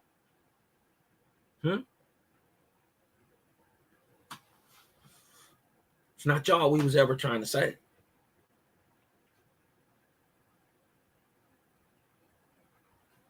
But strange to his sake, right? He took the babies up there to get an unbiased opinion. All the babies became faithists. Well, mind you, he's still calling it spiritualists. That's a hint too. JBN is calling this spiritualist. When he'll tell you out his mouth later in the 7 years that this is not part of the spiritualist movement. Uh-oh. In fact, and then I ignored their judgments because they were children and too easily convinced. In this respect, I have often pondered a remark said to have been made by Jesus in reference to little children. He had most likely made the discovery too that their unbiased minds and confiding hearts made them the best recipients of spiritual power. Facts. Of the material and spiritual world. We'll get through this one, and man, and we'll shut it down for the day. Get back in the spiritalis part 3 next time, y'all. You dig what I'm saying, man? If y'all got a little something up out of this, man, hit your boy with a 4 in the chat. Hit your boy with a 4 in the chat, man. You dig what I'm talking about? Peace to the gang, man. Everybody coming through, man, showing your love. You dig what I'm talking about? I ain't never asking for nothing but Cash App information is at the bottom. You dig what I'm saying? If you feel so inclined, it will be greatly appreciated. Why, thank you. Okay, I see some foes in the chat.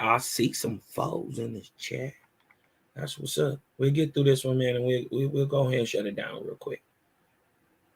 Now, of the material and spiritual world, what distinction, this is JBN's question, what distinction can you draw between the spirit world and the material world? All right. For convenience of expression, solids which have the capacity of gravitation, this shows you the level of information is not even complete with this spirit. Every faith there is no force of gravitation. Nothing pulling nothing to the center of the earth. Everything is being pushed towards the center of the vortex. All power is one force. There is no hidden force of gravitation. It is all vortex. But for our understanding and his understanding, you dig what I'm talking about, all the time, he gave him gravitation. He gave him gravity, something he could wrap his mind around. I get it. But also, if he had the knowledge of vortex, he would have dropped it too. It's kind of showing that he didn't even have it. So that begs to ask the question, how old is this spirit? You know what I mean? He probably really, really old. For convenience, but I would probably say probably 1st century, 2nd century, 3rd century. For convenience of expression, solids which have the capacity of gravitation, you may call material bodies. And also for convenience of expression, you may call spirit all such rarefied material as has no gravitation, such as you may understand. He's like, then the spirit is a material body. It is well that you so call it. He said, so yeah, that's cool. You can call it that. Many years ago, scientists taught that there were but 5 primitive elements. Now they are subdivided into many. The materialist teaches that there is but one body in man. The materialist, the nigga who can't believe nothing out of what he can see, touch, hear, teaches that there is but one body in man, but we have shown you that there is also a spirit body which separates out of the gross material. But when you ask us, is the spirit body also a material body? We answer in the affirmative. Even as you have magnetism in iron, so is spirit in man. Oh!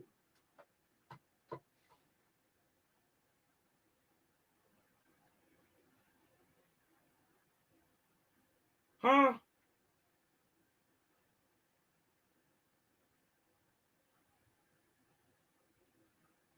Spirit is embedded in your physical body, as is magnetism in an iron. I mean, in a piece of iron, which turns it to a magnet. When you understand it, it wouldn't matter if that was electricity, magnetism, electromagnetism. The embedded magnetism in, or the unseen force embedded into that piece of iron, magnetism, is but one force, vortex.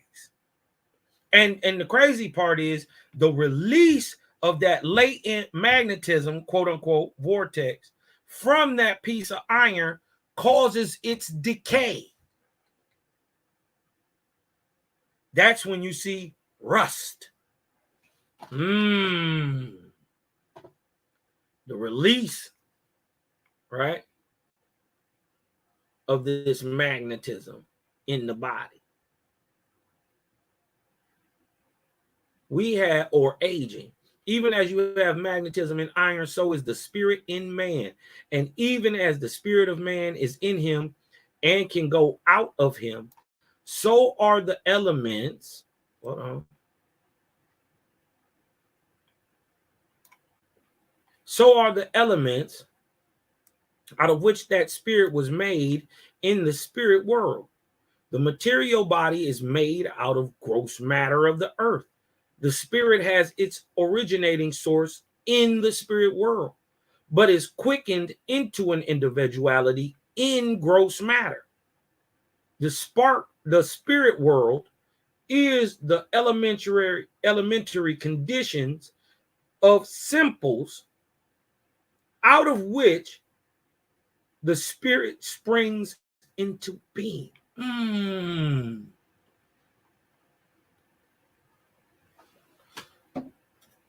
So, out of the electromagnetic spectrum, out of the atomic substance, out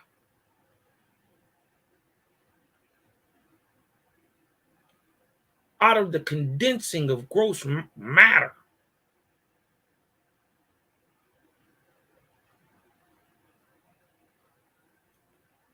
springs the spirit.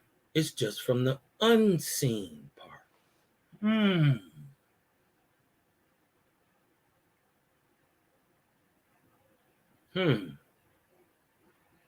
So if the gross matter is the physical part, is the spirit the gaseous part? Gas, solid, liquid, right? The spirit has its originating source in the spirit world, but is quickened into individuality in gross matter. The spirit world is the elementary condition of simples. So this is the atomic quantum level of all things, out of which what? The spirit springs into being, and the home to which it returns after. So this would be in our atmosphere. After it was established, it has established its individuality in a earthly form, a person, somewhat as what? Gas may be gas may be extracted from wood, then it will float off to a kindred refinement. So does the spirit. This is spiritual rate. The higher your spiritual rate, the higher the heaven you go to, situated for your spiritual rate. So the 25s go to the 25s, the 50s go to the 50s, the 75s go to the 75s, the zeros go to the zero, right down here on earth. Yet this, so does the spirit on its liberation from the gross body float. So your spirit will be the gaseous, unseen part of your body. Yet this comparison is what? Defective from our standpoint in the spirit world. For spirit is not like a gas, but a quickening element like ether. Ooh. Nor can we teach you what spirit really is, nor of the spirit world, for you have not that perception within you while in the flesh, which will enable you to understand. As we stated before, you cannot teach a blind man to understand colors. True. Though you may teach him the elementary principles. Hold on. What do you say? Though you may teach him by elementary principles by comparison to the things he can feel, even so do we labor to a disadvantage in trying to teach you of the nature and capacity of the spirit world. When you speak of the intellectual world, you allude to the wisdom of man. But when we speak of the intellectual world, we allude to that above you, from which you draw your intelligence. When you speak of carbon, you allude to coal or the diamond. Oh, wait, even I did that. But when we speak of carbon, we allude to that element beyond your research. Oh, wait. And out of which your gross material is made. Your wisdom partakes of a knowledge of the things earthly. But ours deals with the elements which earthly things are made. Our field of research is more extensive. For we must acquire a knowledge of earthly things before we can proceed far with the elements in the spiritual world. Owaspy agrees. We'll get to that. Hold on one second. Let me see if I can see. Owaspy does give a clearer understanding.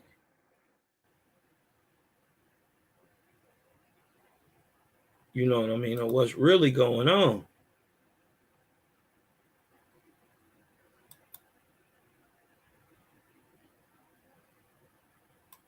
Let me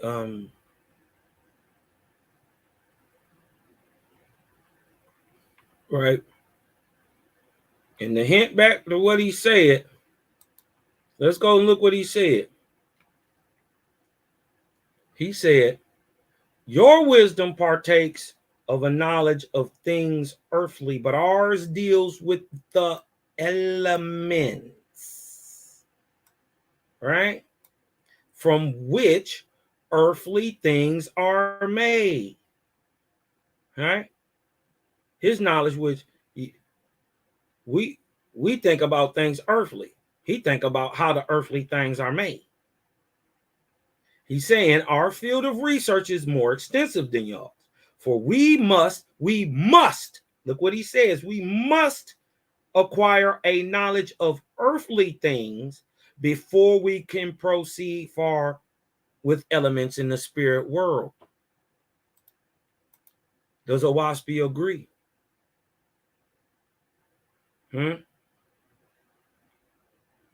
Let's go up here to the book of Jehovah. Right? Let's start with 8 and 9, right? Book of Yahweh, 8, verse 9. For I have also created,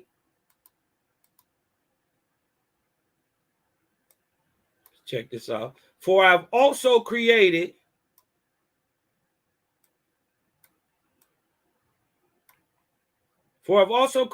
this possibility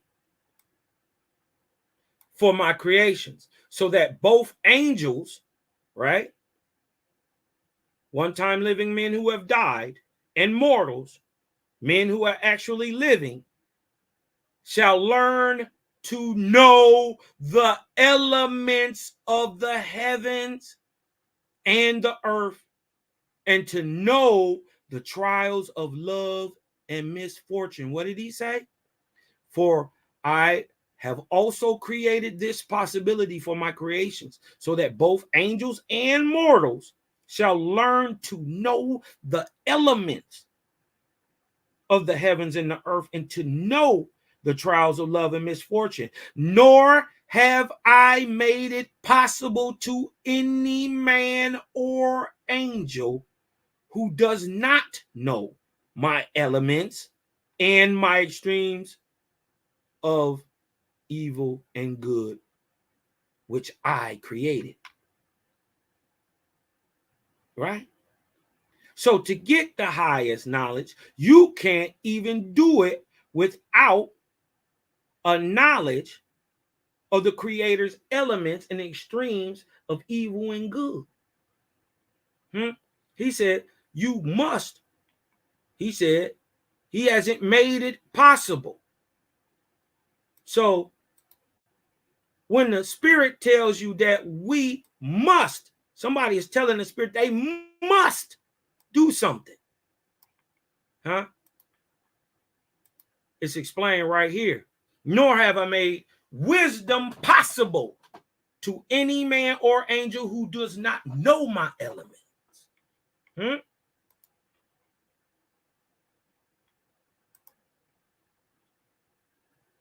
Without this, what do you say? More extensive knowledge of earthly things, right?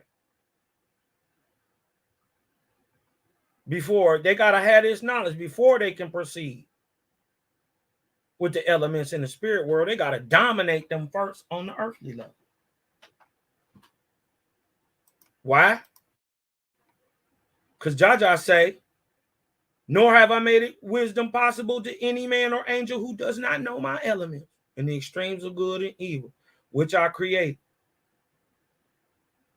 Because both angels and mortals shall learn to know the elements of the heavens and the trials of misfortunes.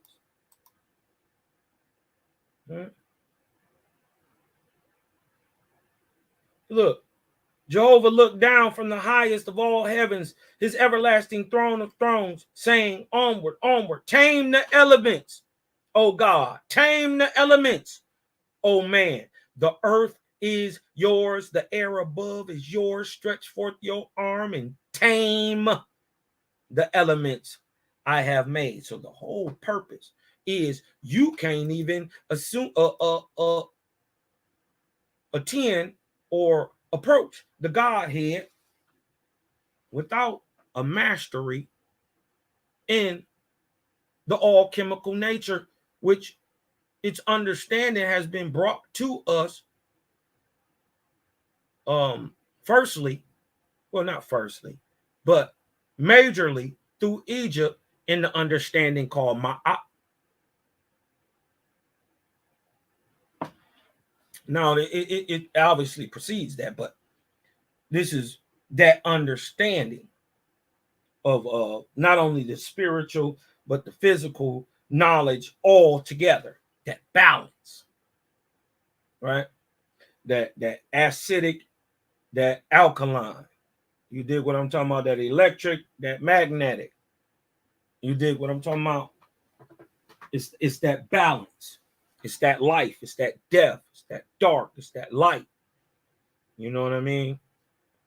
So it says, and yet beyond us, there is still higher sublimated existence beyond our present capacity to comprehend. So it's saying these angels who done raised all raised up already, there's some stuff beyond him. They can't even they can't even comprehend it.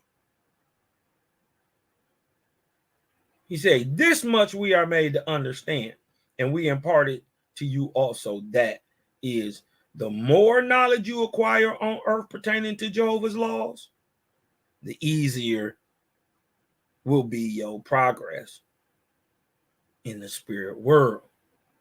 Dang.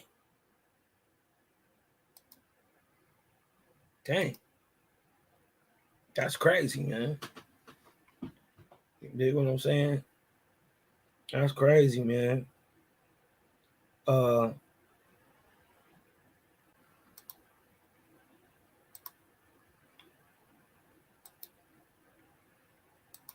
gonna drop the link real quick. Anybody want to come in, man? If y'all learned a little something today, you know, bringing this out, man, hit your cousin with a vortex in the chat. Hit your cuz with a vortex in the chat, man. If you learned a little something, man, you know, drop the link in the chat for anybody who just want to come on, man. Chop it up with Cosmonian, man, for a minute. This is heavy, man. This is crazy. This is crazy. You know what I mean? But it's very revealing.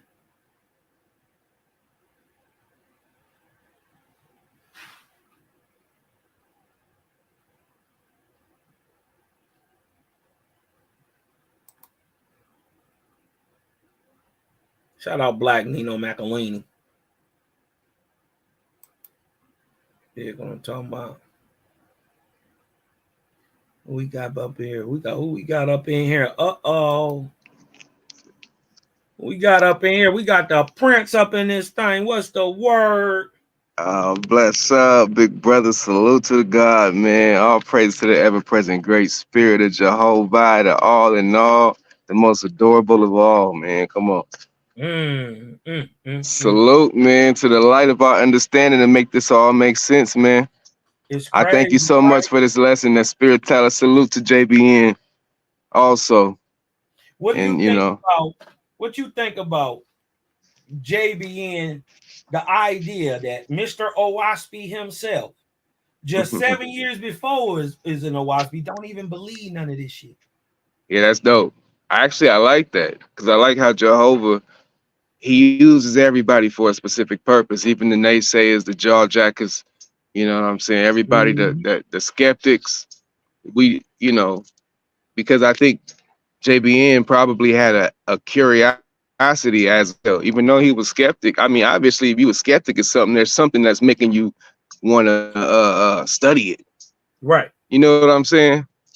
To try to figure out why it's so stupid, even in itself. Yeah. But in that quest, sometimes it actually leads you to a higher light.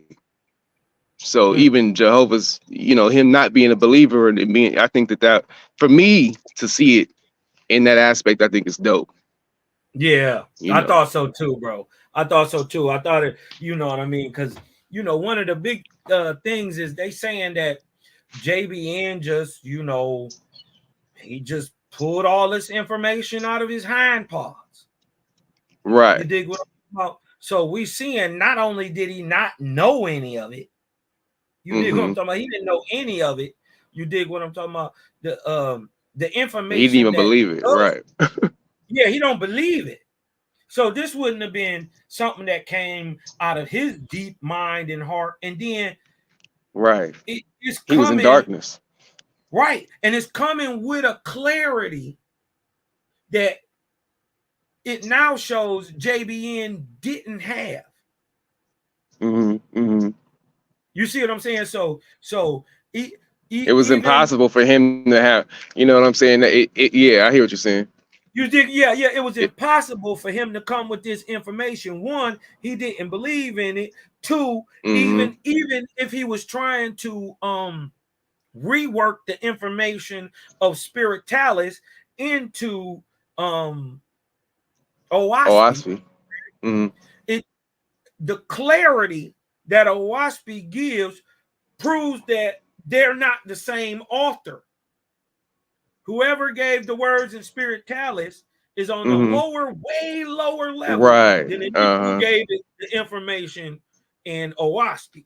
Yeah, I can see that too. I can definitely see that because I read Owaspy. So also, how far were they between each other? Who you talking about? The books, the actual writings. He wrote Spiritalis in 1874. And then we got Owaspy in 1891. No, he wrote Owaspy in 1881. He channeled it in 81. He channeled it 81, 7 years later, and then published it in 82, 8 years later. Okay. So between Spiritalis and the original channeling. This my bad.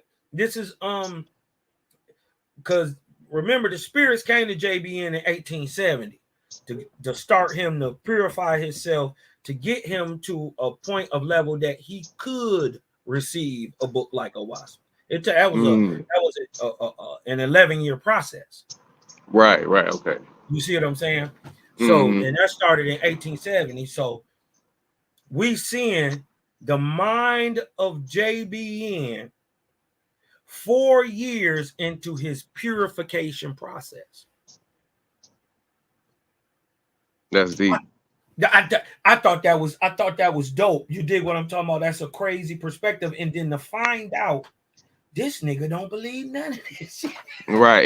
It really puts you on the perspective as where he was, you know, at that time of his life, because he was a real person. You know, at one point, we're not deifying this man. We don't worship JBN. This ain't some great prophet. He's just a regular person. You know what I'm saying? Like everybody, like, and he said that when you read his in Owaspy. So you know, I just like that you brought that out. That's definitely something to note, because it does knock that whole argument down that we trying to put JBN as some type of what's that dude's name? Or anything like that, right? Yeah. Like we praise him, or you did what I'm talking about. He was a prophet just like every other prophet. Right, and then didn't even believe at first. Like most preachers today say, I didn't even want to. All my grandpas was preachers, and all my uncles was preachers. None of them wanted to quote unquote preach. You know what I'm saying? When they was quote unquote called, even though they was called under Lou Among's inspiration. But you know, but that energy, you know what I'm saying, is out there. So yeah, you know what I mean. But hey, what you think about how what the spirit is saying is paralleling with what Owaspy say? What you feel about that? Yeah, I like how you broke that down. Owaspy is a higher light. Obviously, the whatever angels that came and brought Owaspy brought a higher science, but Spiritalis definitely was a stepping stone for John Newbro at that time. And I think it might attest to the levels that we all ascend in our personal walk with Jehovah too, because it's like new levels, you get more light. Like he was at that level. And I remember reading the Essene text that Yeshua said to the Nazarenes that you're supposed to keep the level of light that you got until a higher light comes. Because it's always going to be a higher level of light to receive. That's what we're seeing. And that's what I feel like it shows, you know, and how they stack, each lesson stacks up. Nothing necessarily disagrees. And think about it. If this is an 11-year process, right? To get Owaspy 11 is a cold number, by the way, too. That's an old. You dig what I'm talking about? According to Owaspy, that's an old. It's 1/3 of a generation. You dig what I'm talking about? Right. But dig right. If the purification took 11 years, right, for him to get from 0 to 11, right? Mm-hmm. We are watching his spiritual rate in year 4. Oh wow. You dig what I'm talking about? This is so it would have took, if it took 11 years for him to get it, and it started in 1870. You don't finish it to 1881. That's 11 years, right? So we get a view into the mind of the author, and the progression, right, in year 4, right before the halfway point. You dig what I'm talking about? Basically, that's deep. Right. We see, even though JBN, he get it, he deal with the spirit, you know what I mean? He don't believe none of this shit. And he been a Suis since he was a child. So he really don't believe this. So to find out that JBN 4 years into this process was essentially in this is nigga interesting. was a drunk. Right, Year exactly. 4. Hey, JBN was a drunk year 4, cuz that hit different. Yeah. Do your homework on being a drunk year 4 out of 11. Man, that's so heavy, man. The fact that he can even understand, I don't even know if he understood it all. I mean, you a professional at it. I'm just touching it right now, but it's interesting to me that it gives me so much freedom to understand that even the science of the spiritual world is practically understandable for myself now. The fact that JBN, that we even reading that he's communing with spirits at all, right, and that there's a scientific evidence, scientific way of understanding it practically and objectively. Yeah, it blows my mind every time, man, when I hear about it, because and this is going to probably go off a little subject. I ain't trying to take too far of a tangent, but a lot of people, and even in my city that I live in currently, I can feel a lot of people deal with what they would be called schizophrenia, and they dealing with psychosis of the mind. Yeah, out here and stuff like that. Negroes literally talking to they literally having full-blown conversations in the street. Yeah, and me with my consciousness level now, the light that I've received and the level of light that I have now, it's turning me on to another understanding of all that. Right. And me having dealt with that myself personally, and even still currently, like, I feel as though a lot of this understanding is coming at the perfect and proper time. We got Owaspi at a good time. You know what I'm saying? The fact that even the era of Cosmon is an explainable concept and understandable, simply understood. Yeah. To me, information era, the golden time. Come on, man. Light. Of light, of upward vibratory swings. Right. Yep. And judgment, light, discernment. Babies. The indigo light, yeah. You dig what I'm talking about? That blue light energy, yeah, man. That's it. So, and if we could feel it now, I've never understood anything about anything as much as I do now currently. You know what I'm saying? Right. So, I give all praise to the Great Spirit just for being that quickening spirit of all things, that ether, whatever. Because they said, man, we explain the elements from a different perspective than y'all can even understand. Right. We explaining them what they are. You dig what I'm talking about? We explain Earth before Earth. It's interesting because it puts it back into perspective that this is just kindergarten, or we just in the womb here. You know what I'm saying? But at the same time, the spirits are excited. That was another part that I wanted to bring out too. I wanted to talk about that when you said that the spirits were excited when they found out that they could be photographed. That's freaking ridiculous. Yeah. To know that the spirits kind of want us to know, nigga, like, it's not over. Like, we can still inspire y'all, and we go. My thing is, that kind of put a different spin on all these ghosts being seen in the. Exactly, my point exactly. Yeah, it's not so spooky now. When you can understand that a spirit ain't nothing but a one-time mortal man, woman, or child that has been birthed into the spiritual plane, which is still present around us. You feel the air, right? That's spirit, that's ether, that's breath, that's prana, whatever you call it. Yeah. So we can still be affected by those very same spirits that we just can't see, just out the spectrum, you know. So it makes sense, and that's not so spooky. And then you can in Owasphere it talks about how we can inspire the drudges. You know. Hello? I'm sorry. What happened? Yeah. Oh, you had a commercial playing.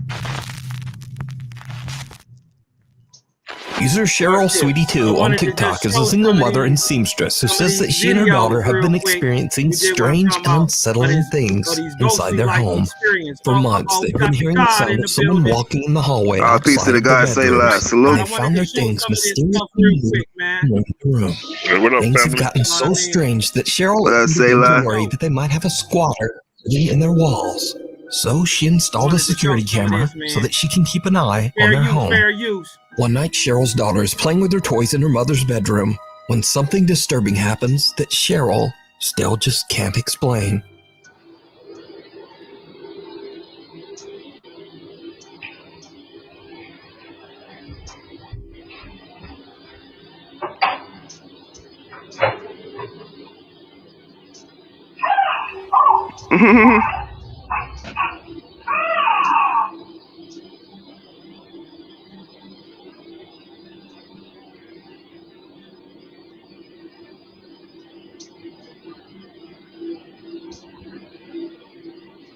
The spirits still be strapped and stuck here. Mm-hmm. She clearly sitting there talking to somebody.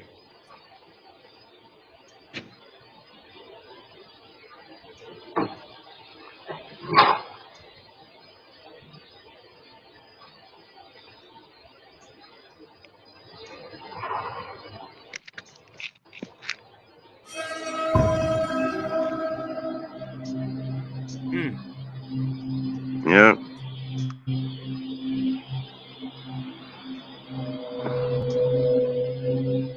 The young girl walks toward the closet, seemingly expecting something to be inside. And then she just stands there transfixed, almost as if she sees something that we can't. She seems to get a little spooked and leaves, and the closet door slowly closes by itself.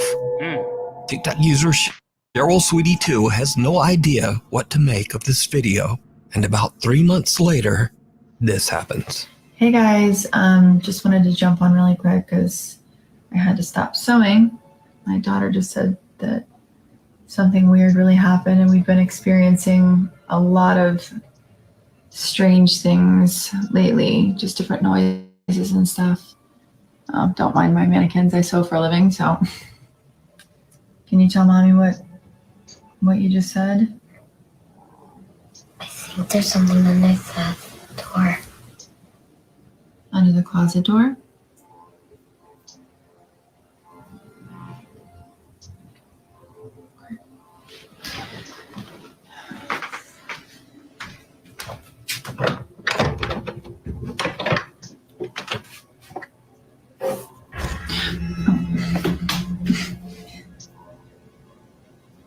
That's weird. Is that what scared you?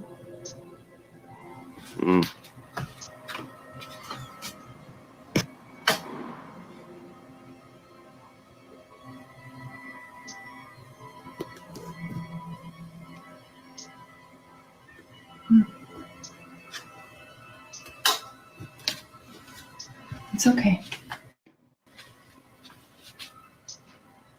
Everything's all right.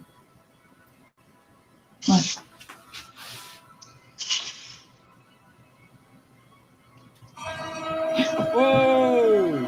Oh, that's crazy. I'm scared. Felt like Dagon. Cheryl's daughter seems scared as she says that she sees something just underneath the closet door.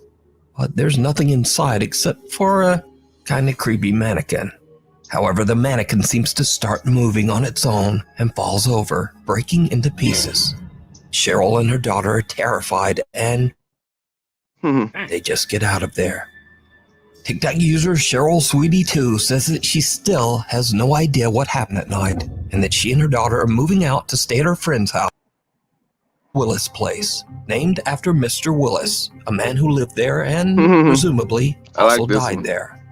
Now, Robert and Dan are determined to find more clues as to exactly how old the house is. They look inside, around, and even underneath the building.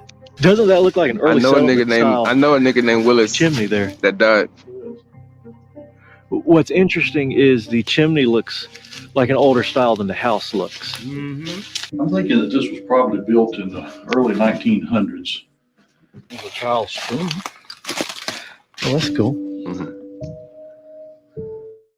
How old do you reckon that is? That's old. It's not silver, it's brass, silver plated. Oh, look. Look at the entire stump. Looks like it was cut down, I guess, with an axe. Let me set the light down. I'm gonna touch it. This is an old tree right here. That's for sure. But while inspecting the foundation of the old Willis Place, the two explorers are suddenly interrupted by something downright creepy. Either this was a one-room house or it was a two-room house with a dog trot hallway down the middle.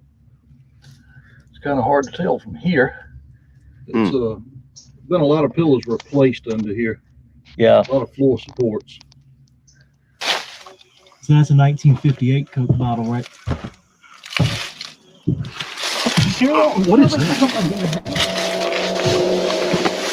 Oh, snap. Wow. Oh, that's weird. Here. No, that is crazy.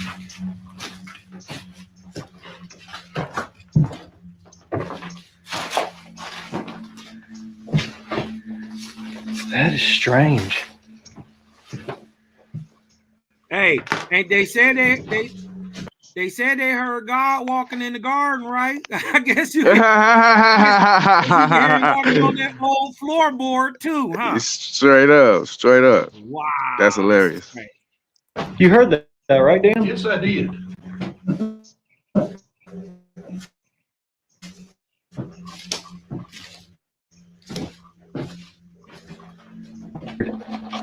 Yeah, they out in the woods too. That Right, who knows what kind of That's enough of this old house for a minute. We're gonna go look at something else.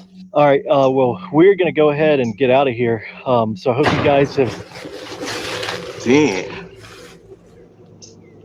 Robert and Dan are taking a look underneath the house when suddenly they hear the eerie sound of footsteps on the floor right above them. What is that?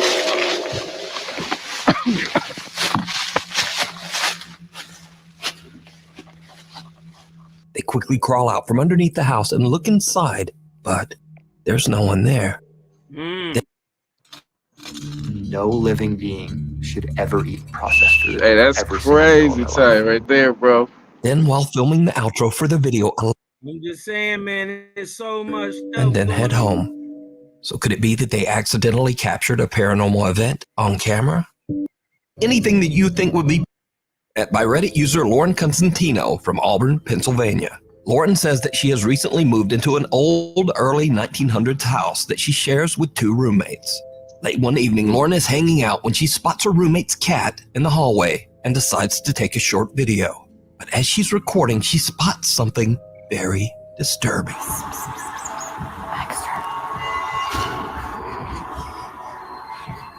Did you see it? For just a fraction of a second, a distorted face appears right in front of the cat. Shocked by what she captured, Lauren posts her video on Reddit in the hopes of getting some answers. But Reddit users are quick to point out that the face looks like it could have been made with some popular common face filters. But Lauren says that she wasn't using any kind of app or filter. She was recording directly from her iPhone's camera. But what is truly bizarre is that this face doesn't look like any face-altering makeup or face-swapping filter was used. The face is odd and twisted and has hair, eyebrows, a nose, and mouth. And even You're like a child creepier, almost. half of another distorted upside-down face seems to appear right beside it. So just what is this? I leave it up to you to decide. The Router Revenant. A Jet Bueno is the proud new owner of a small internet cafe in Marilao, Philippines. Crazy. Late one night, a Jet's girlfriend, Jen, drives over to the cafe to catch up on She some might have been in the hell nut. Jen is completely alone with only their cat, Bulog, to keep her company. What happens next is truly bizarre.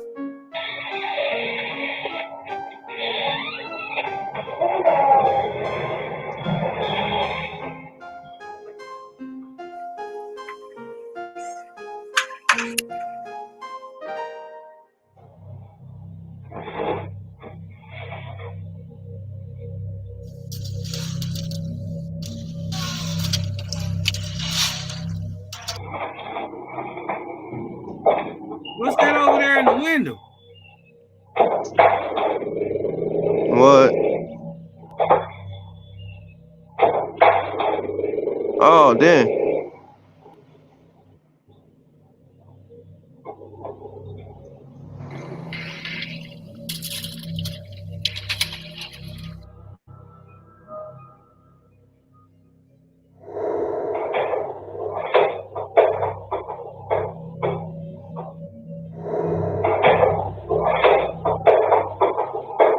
What the heck? What's that in the window?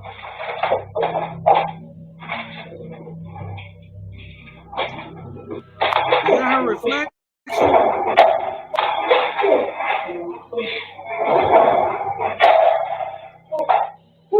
That's like a materializing spirit. Look like it's trying to sit down.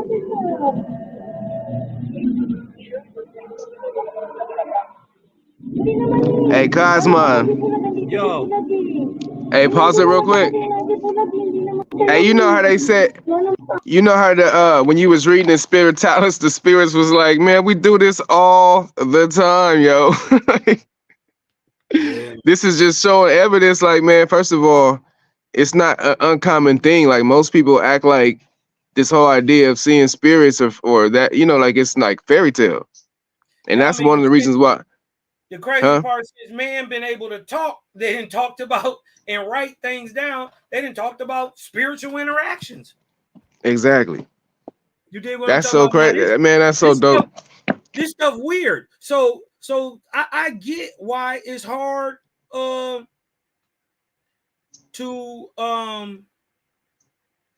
you know, intellectualize to believe in this. You dig what I'm talking about? To understand. This brother asks the brother Brown Cosmo what you subscribe to. I subscribe to nothing but the Creator. No gods. Yeah, it's creator only over here, homeboy. Creator gang. No gods, no lords, no saviors, no messiahs, no middlemans or impediments in between me and my Creator. You dig what I'm talking about? What you to sum it up, it would be called faithism. It's the knowing of the how, what, when, where, and why of the Creator. You know what I mean? So yeah, you ain't got to believe in nothing over this way, big brother. Yeah, we don't believe nothing, or nor do we have to subscribe to anything. No book, no none of that. None of that. You know, make that make sense. I'm glad you bringing this out too, because I remember they were trying to make the attacks like John Newbro was talking to spirits. That's what JJ had brought out prior to him cooling down. That y'all niggas bringing out spirit books. John, speaking of John Bilal was speaking to spirits. So I'm glad you're clearing it up. What he was speaking about. Ain't no spookism going on here. It's still dealing with information, intelligent information at that. Right. And once you understand that the spiritual world is just the unseen part of the physical world, exactly, make more sense. When you understand that your spiritual part is just your gaseous. Exactly. Your less dense part. The less dense part. You dig what I'm talking about? And if you want to put it into the holy quote unquote trinity of physicality, spirituality and ether, or flesh, atmospheric, or earth, air, and water. You dig what I'm talking about? Yeah. You could do it that way too. Elementally. You dig what I'm talking about? Elementally. But it's funny because it's funny. What was dope what you said, Cosmo, earlier? You was like, they ain't mentioned the vortex show. He ain't had no knowledge of the vortex at that time. And he's still dealing with, you know what I mean, like high level spirituality without the understanding of the vortex. So it's dope how you brought that up. I'm glad you're bringing this up, because that conic point, what do you call it? The cone. It was a cone shape. The conic point. That it's the literal shape of a vortex. You said it was a part of vortexia. It was a stage of vortexia. It's the toroidal shape. Toroidal shape. Yeah. It's what we would call the vortexia. Crazy. C-La brought that up last night. That's on the one side. Right. You what I'm talking about? Let's check some of this out. Hold on, let me see. And calls her boyfriend a jet. Never experienced anything. Because they be having some good Let's ones hear up it here, from man. the people of Michigan. You're on this. Do you want Michigan's air to be crazy? It's funny how these niggas be acting like talking to spirits is such an evil thing. Hold on, I like gouging. He bought it. I be liking these little crazy ass but is it real or is it all just an elaborate hoax? Man. You decide. Watch this. The Goodwill Ghost Doll. TikTok user James Fodder bought a very creepy doll at his local Goodwill. At the time, a store employee warned James that the doll's previous owner was in a rush to get rid of it because she believed it was very haunted. James didn't believe in the paranormal and knew the doll was worth quite a bit of money. So, like John Newbro. That's when he realized that he had made a huge mistake. James began to hear voices. The doors in his home started to open and close on their own. And scariest of all, he started seeing strange shadowy shapes around his home. James decided to place the doll on a chair in an empty room with a motion-activated camera monitoring it. What he captures is downright creepy.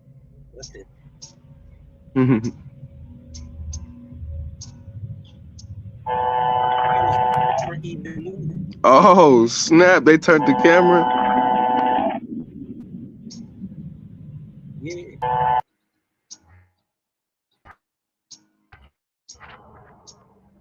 This game, commercial. This is crazy. You're not ready for it.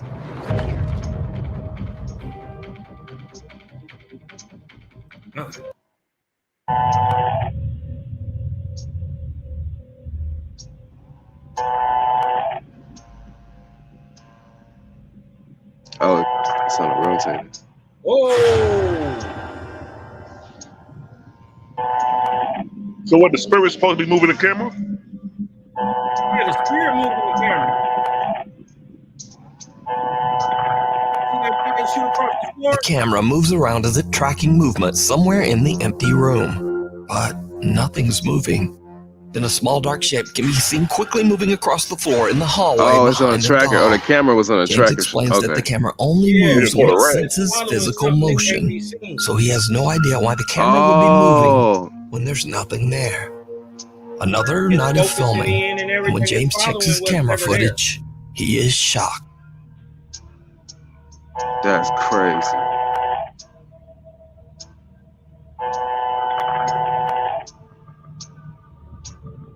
Motion detector. Oh! Whoa, my God! This is real stupid.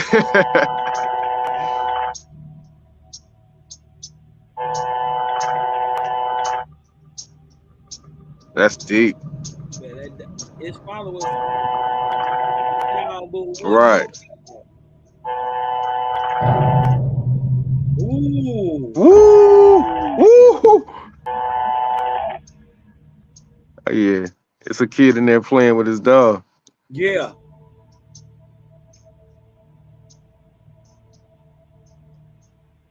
The camera moves around, seemingly tracking something that we can't see. Then the doll seems to just start moving all on its own. James says that he was skeptic before all It could this, be more than one. that he It now could be a couple of 100% kids. believes that the doll he brought home from Goodwill has a paranormal There's definitely entity something attached to it. that doll. But what do you think is happening here? Is it real, or is it all just an elaborate hoax? You decide. Little and low to the ground. You never know, man. Them kids, them little. See, that's what I'm saying. Video was shared to We don't Reddit know by when people get Raphael murdered, how they go into the claims that spiritual his world in sister chaos. recorded the footage on her property. Late one night, a motion-activated security camera outside their home senses movement.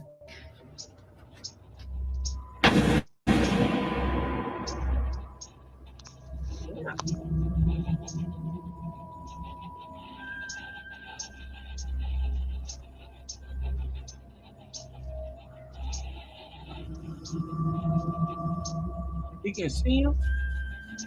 Seems like he talking to somebody.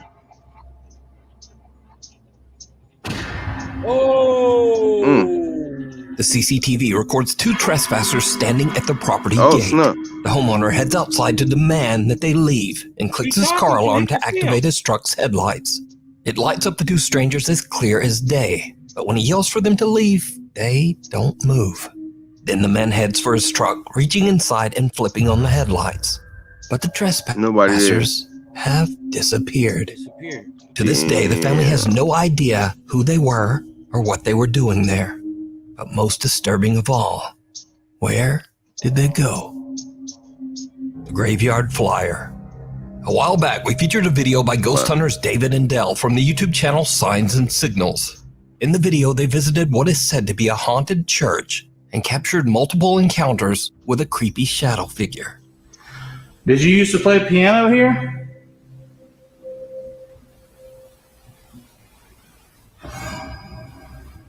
Ooh. We would love to hear you play again.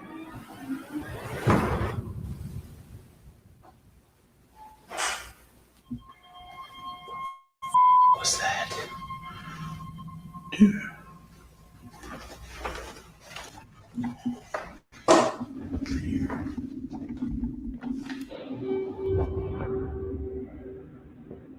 Well, David and Dell decided to return to the church for another investigation. But this time, their plans aren't to investigate. So it seemed like what the spirit is saying is the camera picks them up even when the eye can't see them. I think that's most likely and partly because our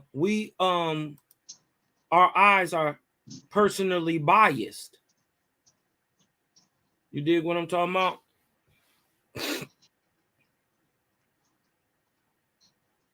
You dig what I'm saying? It showed the camera picked them up, but you can't see them with your natural eye. But the camera was picking them up. That's what it showed. Yeah, because my phone dropped off. I had to go out and come back in real quick.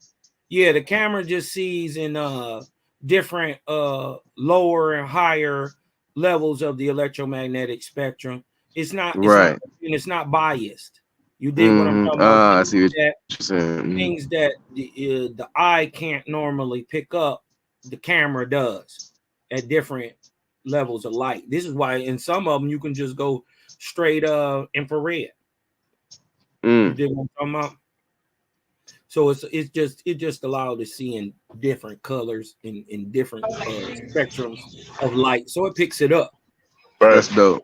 Like Carillion photography picks up the aura of a fruit or a vegetable when you take a picture of it. Yeah. Investigate the church. It's all vortexia. Just outside the church is an old cemetery with graves dating back to the early 1800s. The guys decide to investigate the graveyard for any paranormal activity. And at first, they don't really experience anything. Is anybody out here? So the guys decide to split up and explore the cemetery separately. As David wanders alone through the graves, he sees something. Right, we Faith this move as a unit, player. We ain't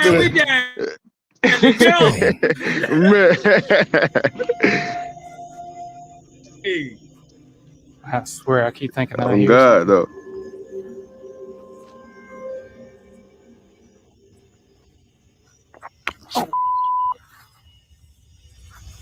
Spell.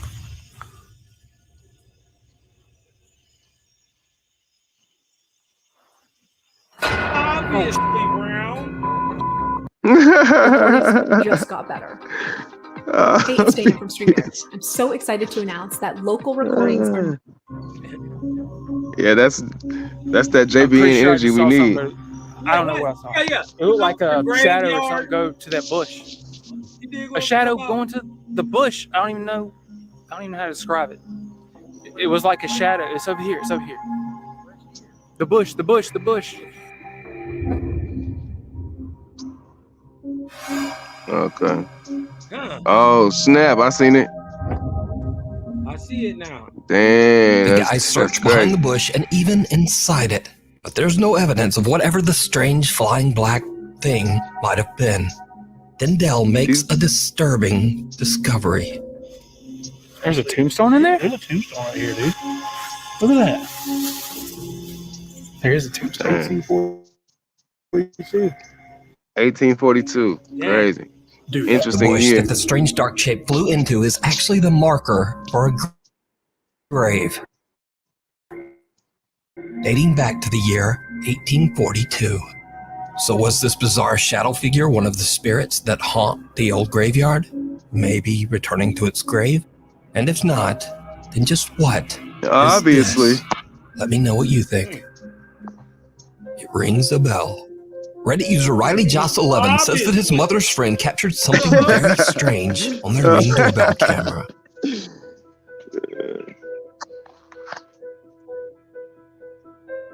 I think I seen this one. That little thing, yeah. What the hell is that? What is that? Oh shit. It's ringing the doorbell. That's crazy.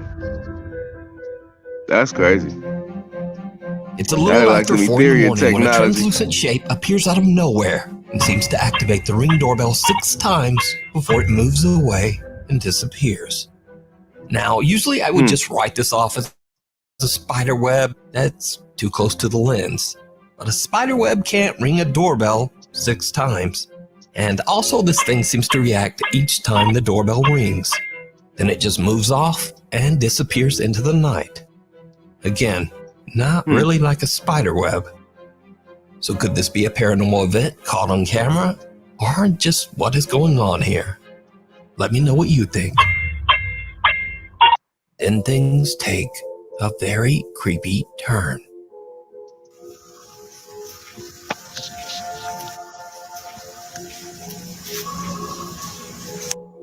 It's so funny how little we do know though, for real. Dia lihat ada apa emang? Suddenly she wanted to go back inside, even though she was the one who wanted to go outside. When she get inside, she said, I saw Miss Quintilli on the roof. Oh.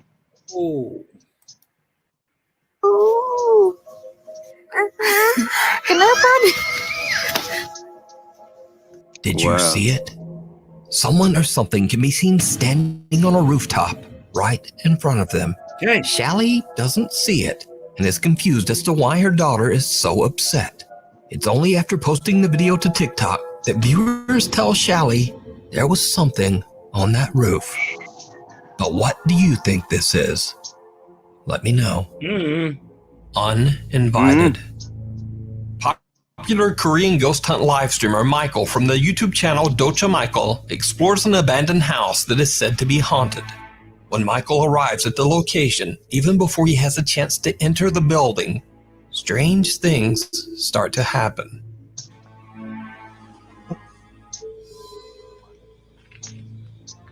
뭐야?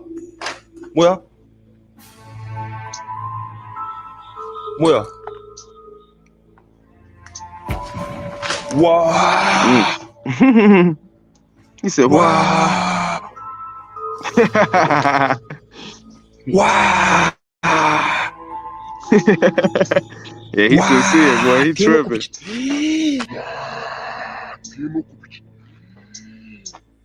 Damn.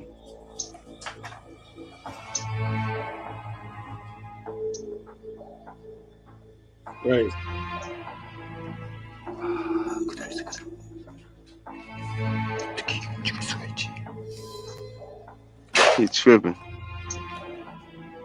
As soon as Michael starts recording and is just about to enter the old abandoned house, a wheelchair starts to move all on its own.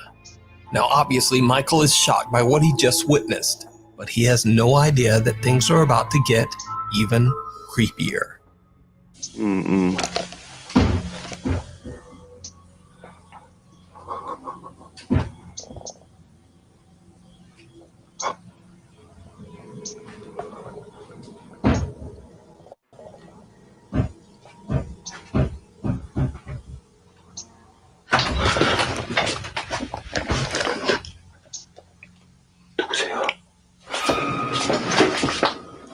Hey, Brown. Hold on. Hold on. But I'm asked who the creator is, Joe. Huh? Yeah. More spooky than the Catholics. He said we seem more spookier than the Catholics. How are we spooky and we understand what the spirit is? I mean, if you like to hit the link, sir, you did what I'm talking about, because we don't know who you are. You just talking. You know what I mean? Hold on, let me see. Let me shoot you the link real quick. You know what I mean? If you got some questions, you dig what I'm talking about. Because you can't come in with all them questions and then try to tell us what's going on. You dig what I'm talking about? Clearly it's a hoax. Clearly. Obviously.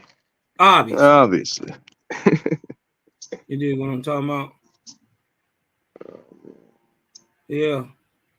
Spookier than the Catholics. Actually, the Catholics was really going through some shit. You don't know what the hell Lou Among was doing to them people. Huh? Boy, you ignorant as fuck. You think that they was spooky. They really was going through it. You spooky if you think the goddamn Catholics wasn't going through what they was fucking going through. If you think Constantine didn't see what the fuck he said he see, nigga, you spooky. Right. Huh? Yeah, the only reason you don't see spirits, Brown, is because you in the dark. Spirit. You not high enough to actually see one. That don't mean that they don't exist. You think out of all of the millions and millions of spiritual videos on the gram, every one of them lying? I'll give it to you. Let's just say 90% of them is fake, right? Let's just say that, right? Out of the millions, if only 10% was real, that would still be millions and millions of people who had an actual encounter. Right? More spooky than a Catholic. You sound like a religious know-nothing. Huh? Do you know what Lou Among had been doing since the time of Babylon, nigga? You think all these people just playing about the experience they had? You think we don't get why you can't get it? You obviously should go back and look at Spiritalis. It explains why you can't get it, Brown. It's obvious. It's obvious. It's obvious. It's obvious. You're vibrating too low, Brown. Hit the link. You gotta raise it Brown. up. You gotta raise him up. That's what we're here for, Brown. We're here to raise you up, Brown. The thing is this. Some of these ghosts do be hoax, but some of them do got some validity to them. Because I watch them all the time, and I'll be like, all right, yeah, that's a straight up hoax. Yeah, it's some BS. Yeah. But the point is that we're touching on abnormal activities, spiritual stuff. You know what I mean? Stuff that you don't deal with on your normal, everyday basis. You know what I'm saying? Spirits don't come and talk to niggas every day, because if they did, we wouldn't even be having this discussion. Right. And how you purportedly a spiritual people, but you spooky. You scared of the spirit. The actual Bible that these Negroes read talk about spirits all through it. What else we talking about? What the fuck is you talking about, Brown? I remember when I was on Sonetta and I showed the picture of the ancestor standing on the porch. Yeah, I remember that too, sir.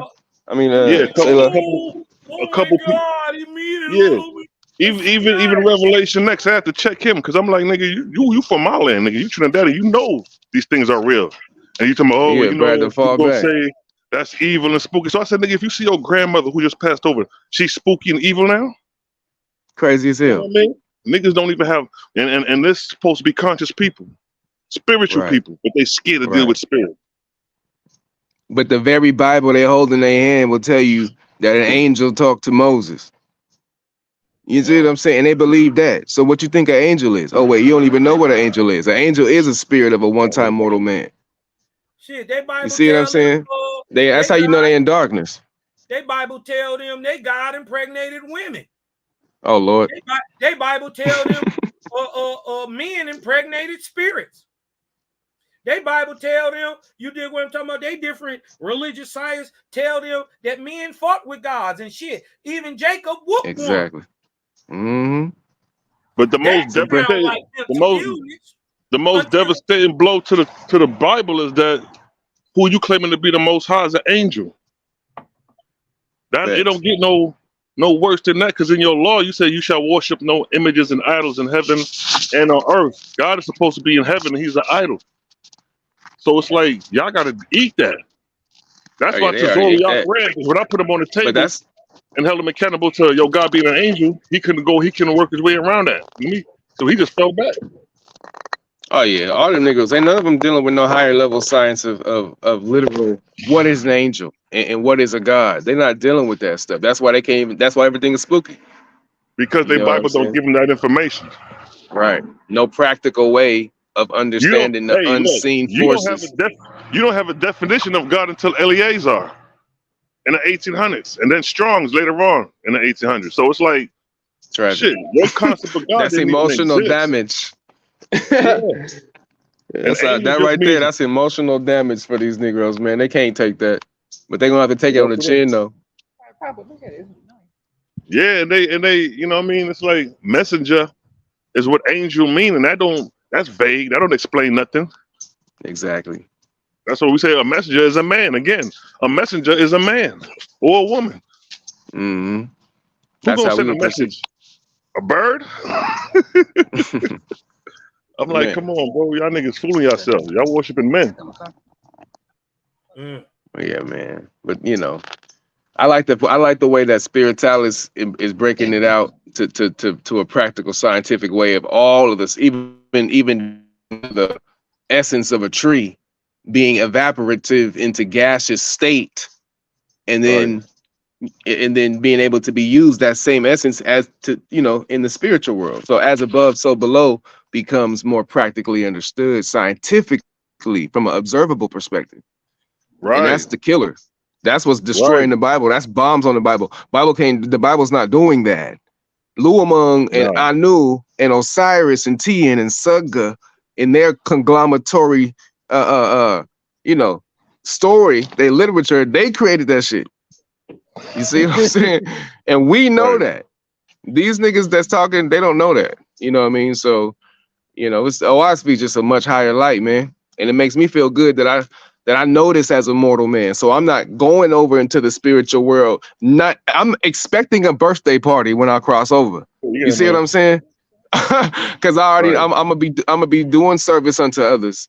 I'm gonna do my best to use my energy and my everything that I inspire from the higher levels of heaven for righteousness and for my brethren and my sisters and my children.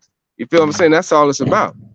And then continue to get better at my skills, whatever my work and my service is, and watch Jehovah elevate not just me, myself, but everybody that I'm associated with as well.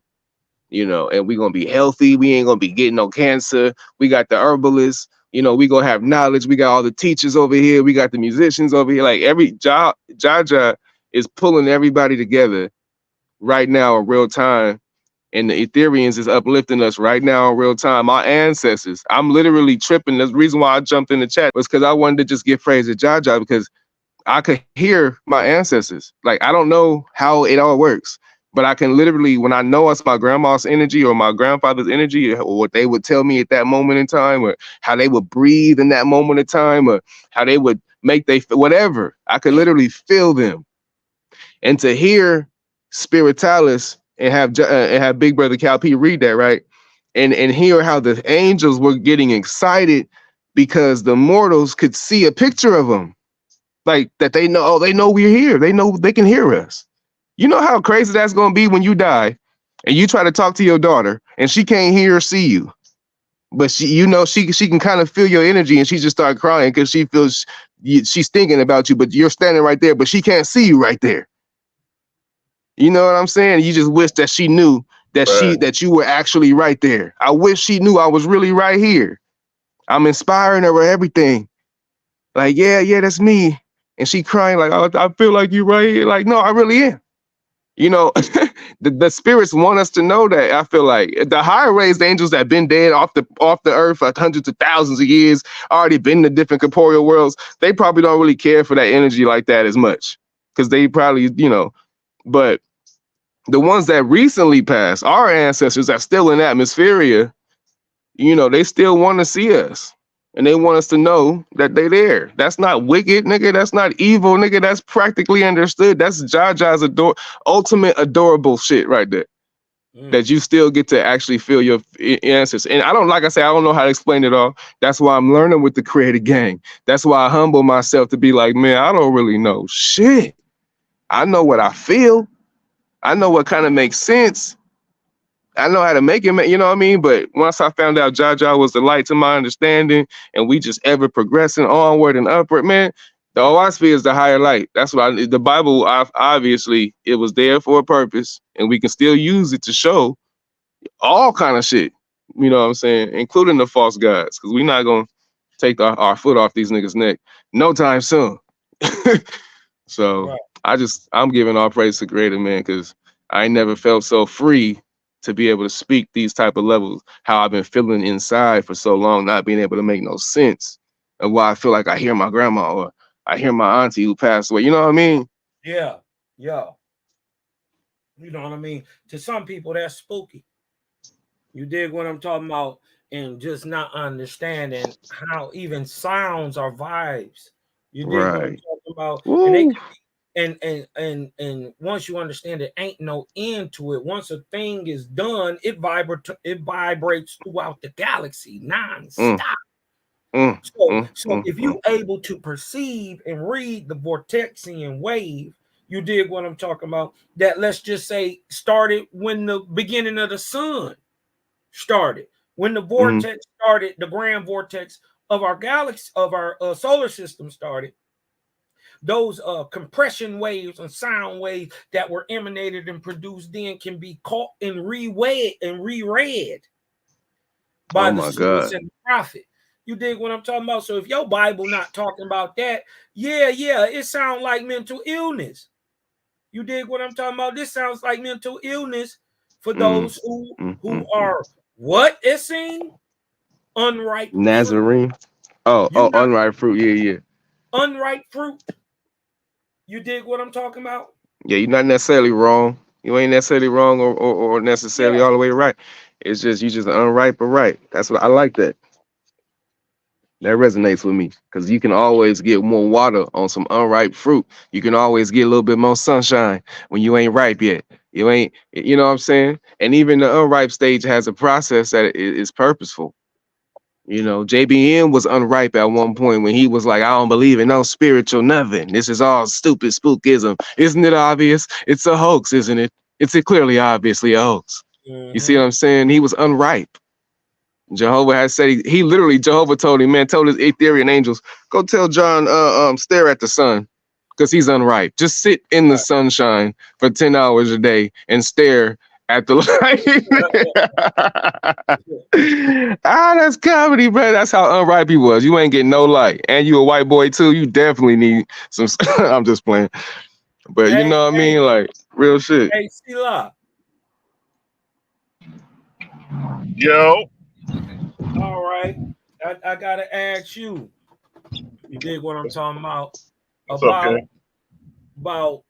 the how do you feel about the nature of the answers given by the spirit in spiritalis?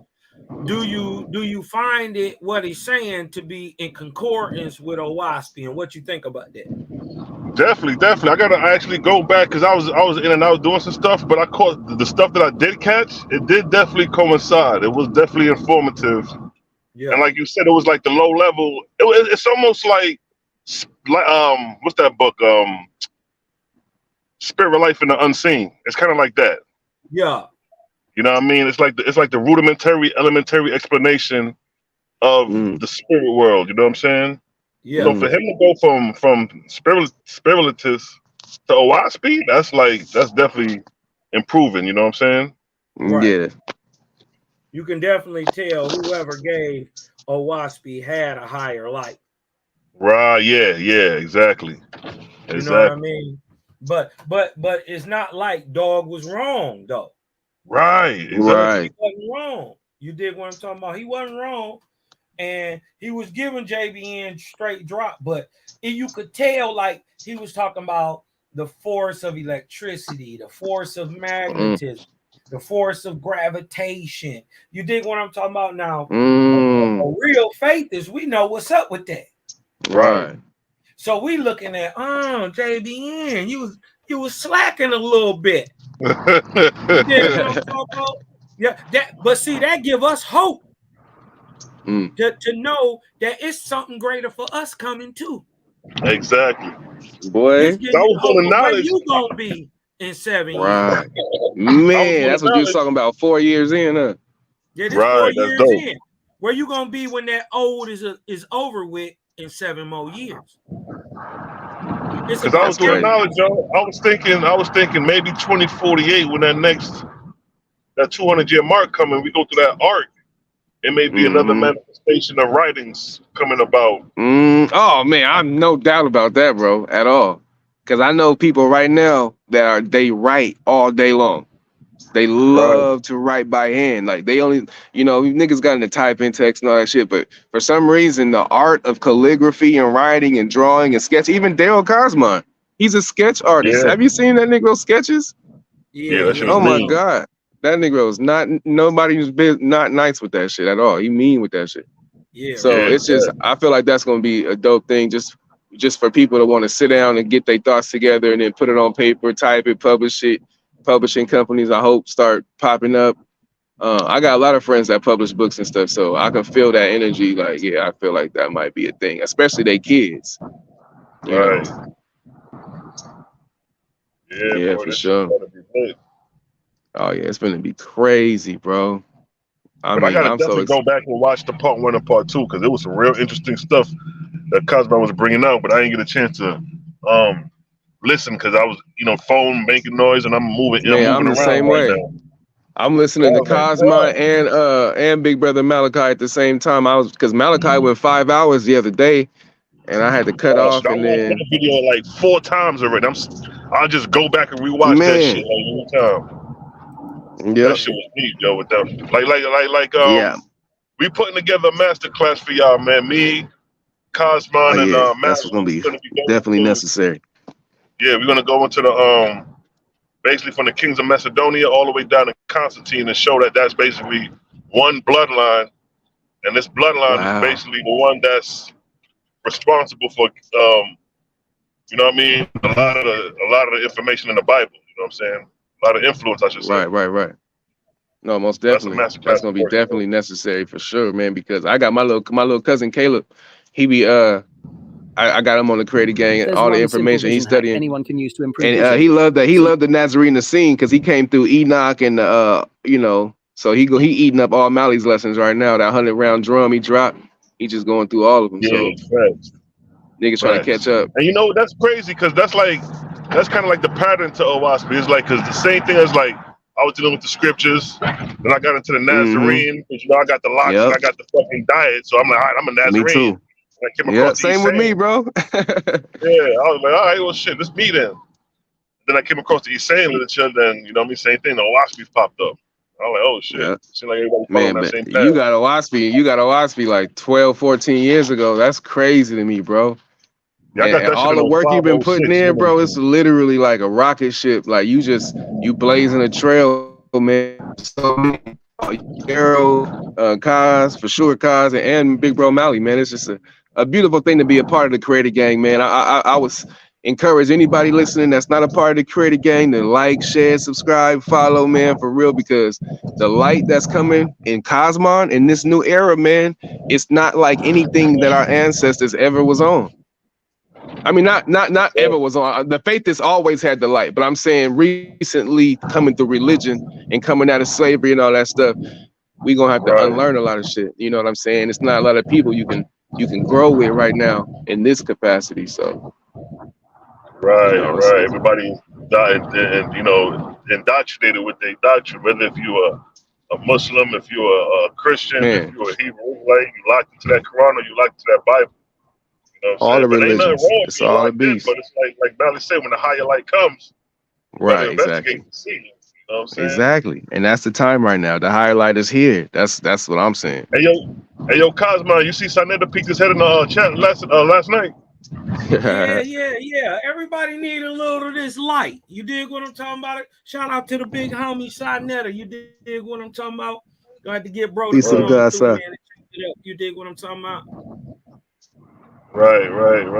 So I'm thinking but like he probably got wind. everybody needs some light every now and then. People get, they get tired of dealing with the low vibratory, the hateful, Man. the spiteful, you dig what I'm talking about? The murderous, the bloody.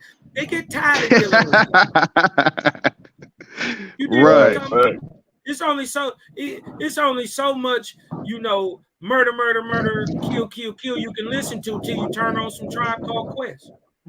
Come on, man. Till you turn on some Sade. Come on, man. You dig what I'm I talking was about? just about to tell you, boy, Sade, that's my relax. I'll put that on to relax my mind right now, every time. Just say her name like Mufasa, nigga. Sade, nigga, just bring peace to the room. Oh man, but that's love right there. You see it? Yeah, man. You dig what I'm talking about? And look, to the brother Brown, you dig what I'm talking about? It's not nothing. You dig what I'm saying? But we ain't the ones to be talked at. No, hell you ain't no. gonna tell Don't me ever get it twisted. you got a whole bunch of questions, cuz. You dig what He I'm had talking raised about? the question in the chat, like who was the creator or something like that. Yeah. You dig what I'm talking about? But you dig what I'm saying? Come on up here and have enough gumption to ask your questions. You don't even know who you is. Yeah, come up off them thumbs, playboy. Come up off them thumbs, player. You dig what I'm talking about? Is your thumbs broke? You dig what I'm talking about? Are your knuckles terrified? You dig what I'm talking about? You won't hit Petrified. that link?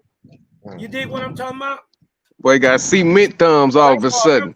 You dig what I'm saying? I just like people to keep it 100. If you got a question, come ask the question. But be real about it. Yeah, keep it real. Don't ask a question, then try to throw a shot about something you don't even know nothing about. You dig what I'm talking about? Well, you know what? If they hear something brought them there, you know what I'm saying? Yeah. So true that. So you dig what I'm talking about? That. And also, I'm not even trying to keep you here. I don't give a damn whether you get this or not. Bless up. I'm teaching for those who want to learn. If you fail the class, that's on you. I don't care. I don't have to go through it. You dig what I'm talking about? I got this understanding. I got this knowledge. You still think it's spooky. Right. So who's really the caveman? Well, don't start poking the bear now. Oh, look at him. You dig what I'm talking about? Who really low vibratory rate is vibratorily low. You dig what I'm talking about? They low as croquet balls on the ground, man. Yeah, but they gonna get up. We gotta raise y'all Negroes up, man. That's a good thing about the Creator Gang and even the Ethereal angels. There's some Ethereal angels that humble you in a funny way. They take your jewels off your neck and have you sit your little ass down. Hold on one second. Sub Darth. I've always seen you do this. What does Cosmon with the Q mean? I've seen you do that. Is it like a play on Cosmon? What is that? What is QOS Quasmon, or is that, or you just say it like Cosmon, like regular? And what is this, bro? Hit the link, bro. Come through and holler at your boy, man. Pharaoh gave, this is what Sub Darth says. You dig what I'm talking about? Come through, holler at your bro, man. Hit the link real quick. Hold on, let me see if I can post it in the chat. That's supposed to say Pharaoh. This is what Sub Darth. The Pharaoh. He say Pharaoh gave Abraham his daughter Sarah. So Pharaoh gave Abraham his daughter, or is you talking about Hagar? Either way, that would be wrong. So Pharaoh Sarah. gave Abraham his daughter. We gotta be talking about Ishmael, because Ishmael birthed 12 princes. 12. Yeah. He got to be talking about Hagar, because Hagar was from Egypt. And the 12 princes come out of the line of the Ishmaelites, right? Right. Okay, so that would come out because he feared God. Okay. Then Isaac was immaculately conceived via Sarah.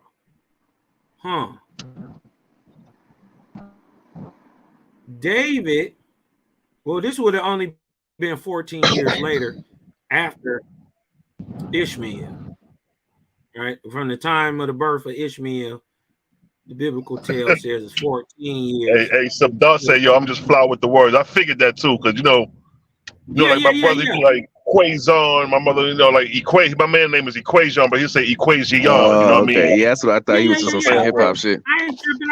I just see him do that. That's why I be asking. Quazman. That shit got a ring to it. Yeah. He just, like he said, he just fly with the words. I'm feeling it. You know. But yeah, Sabda left that same comment on my page. I think when I went live we went live yesterday. Yeah, I was looking like, you know what I mean? Peace to the homie Sub. I see that all the time. David put Uriah on the front line to take his wife Bathsheba. Okay. So what you getting at, Sabda, with that post, with that verse? What you trying to say, for example? Yeah, he's saying yes, Hagar was the princess given to Abraham. After the time he would have came in there, remember he said Sarah was his sister, and you know what I mean? The king would have called. Oh, well, you know what? Said, Pharaoh gave Abraham his daughter. No, never mind. Go ahead. I thought it was something else I was seeing. Yeah. Okay. So I got a question for you, Selah. Talk to me, King. You said we got the honestly, next. Hold on. Go ahead. Oh, go ahead, Kyle. Keep it right here. All right. What'd you say, Prince? I was just thinking about the next. So the next arc is 2048, right? I mean, 2048. You talking about the next? Yeah. The next half then is 2048 exactly. Okay, so that's when it's supposed to be an ascension. Basically, that's graduation, where if anybody from the earthly planes going into the first resurrection, those in the first resurrection moving to the second, those in the second moving to the third, those in the third is going to ascend to the Ethereum. Right. Okay. That's freaking dope. So we got like how many years from to then?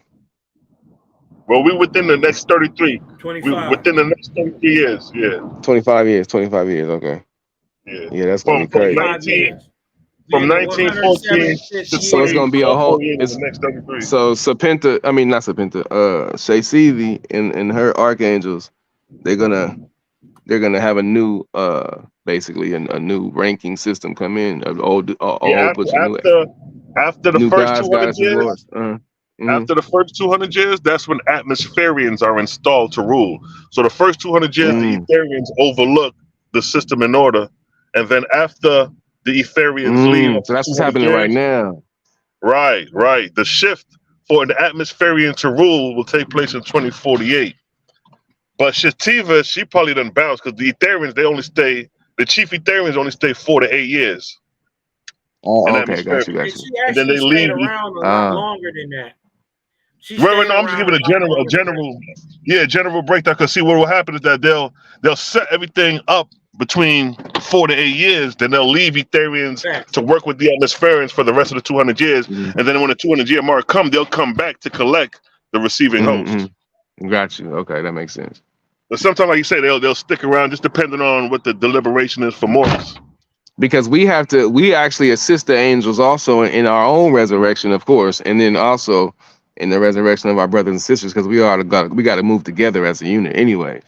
So it's like knowing that it's like, damn, it's gonna be a crazy feeling because I know we're gonna feel it even in the astrology of the star charts and all that type of stuff, how the planets affect mortals on the earth and angels in the atmosphere, all that stuff. We're gonna literally feel the change. I feel like we'll feel it when in the next 25 years after this 200-year mark is up and that shift happens. I think we're gonna actually feel it, and I think we're gonna feel even a more higher responsibility to continue to teach light and encourage, you know what I'm saying, and do righteousness like we're doing now, but just on a different responsibility level because we're going up.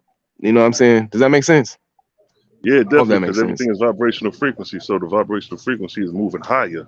Exactly right. So a lot of times when we move into these higher lights, the density is dense enough for the angels to manifest themselves and be seen. You know what I mean? Hey, let me show my brother Sub Darth something real quick. Check this out, Sub Darth. Because Owaspi has a deeper understanding on the story of Hagar, Abraham, and Sarah. You dig what I'm talking about? This is, if I'm not mistaken, hold on, let me go back and show it. This is the first book of God, right? Let's go down here to, let's start at 4. When Abraham, hold on, let's go against it. Now, when Abraham, this is why I don't believe she is the daughter of Pharaoh, nor because she would have been, if she come from Pharaoh, from that instance, which Owaspi don't say,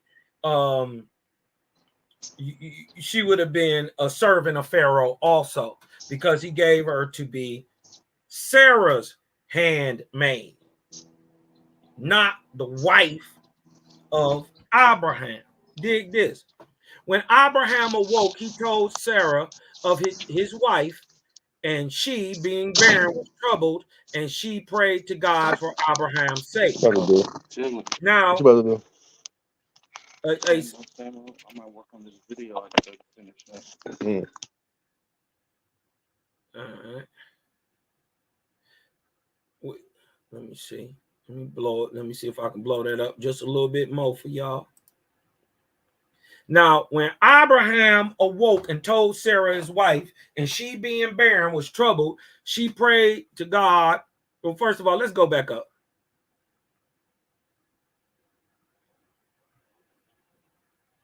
Okay. No, we can just start right here. Right. Now it came to pass that Hagar, Sarah's maid, had a son and named him Ishmael. And Sarah, jealous of Hagar, why? Because she hadn't had a child, abused her during her pregnancy. And the Lord spoke unto Abraham, saying, because of the hatred between your women, Hagar's son will be like a wild man. His hand shall be against every man, and every man shall be against him. Yo, that's crazy right there, because that wildness that comes from the Muslims, That shit stemmed from goddamn Sarah, yo. That's crazy. Right. And it's still there. It's from how Sarah had actually been treating Hagar. Yeah, right? That shit shows that behavior from Sarah to from Sarah to Hagar birthed a whole nation of wild niggas. Right. That's still wild to this day. That's what I'm saying. Who gonna blow up a bomb? Who gonna put a bomb on their body and blow up themselves in the name of their God? Only them niggas. And Sarah is the root of that because she hated and had a dislike for Hagar and abused her during pregnancy. That's crazy. The even more revealing part is that their mother or who birthed the people is an Egyptian. Right. So the Egyptians are Arabs. Or the Arabs are Egyptian. Ooh-wee. But we don't let the phenotype fool you. When we say Arab, we're not talking about the modern Arab all the way. Them is admixed people. But we see that wild still. You dig what I'm talking about? We see that wild streak.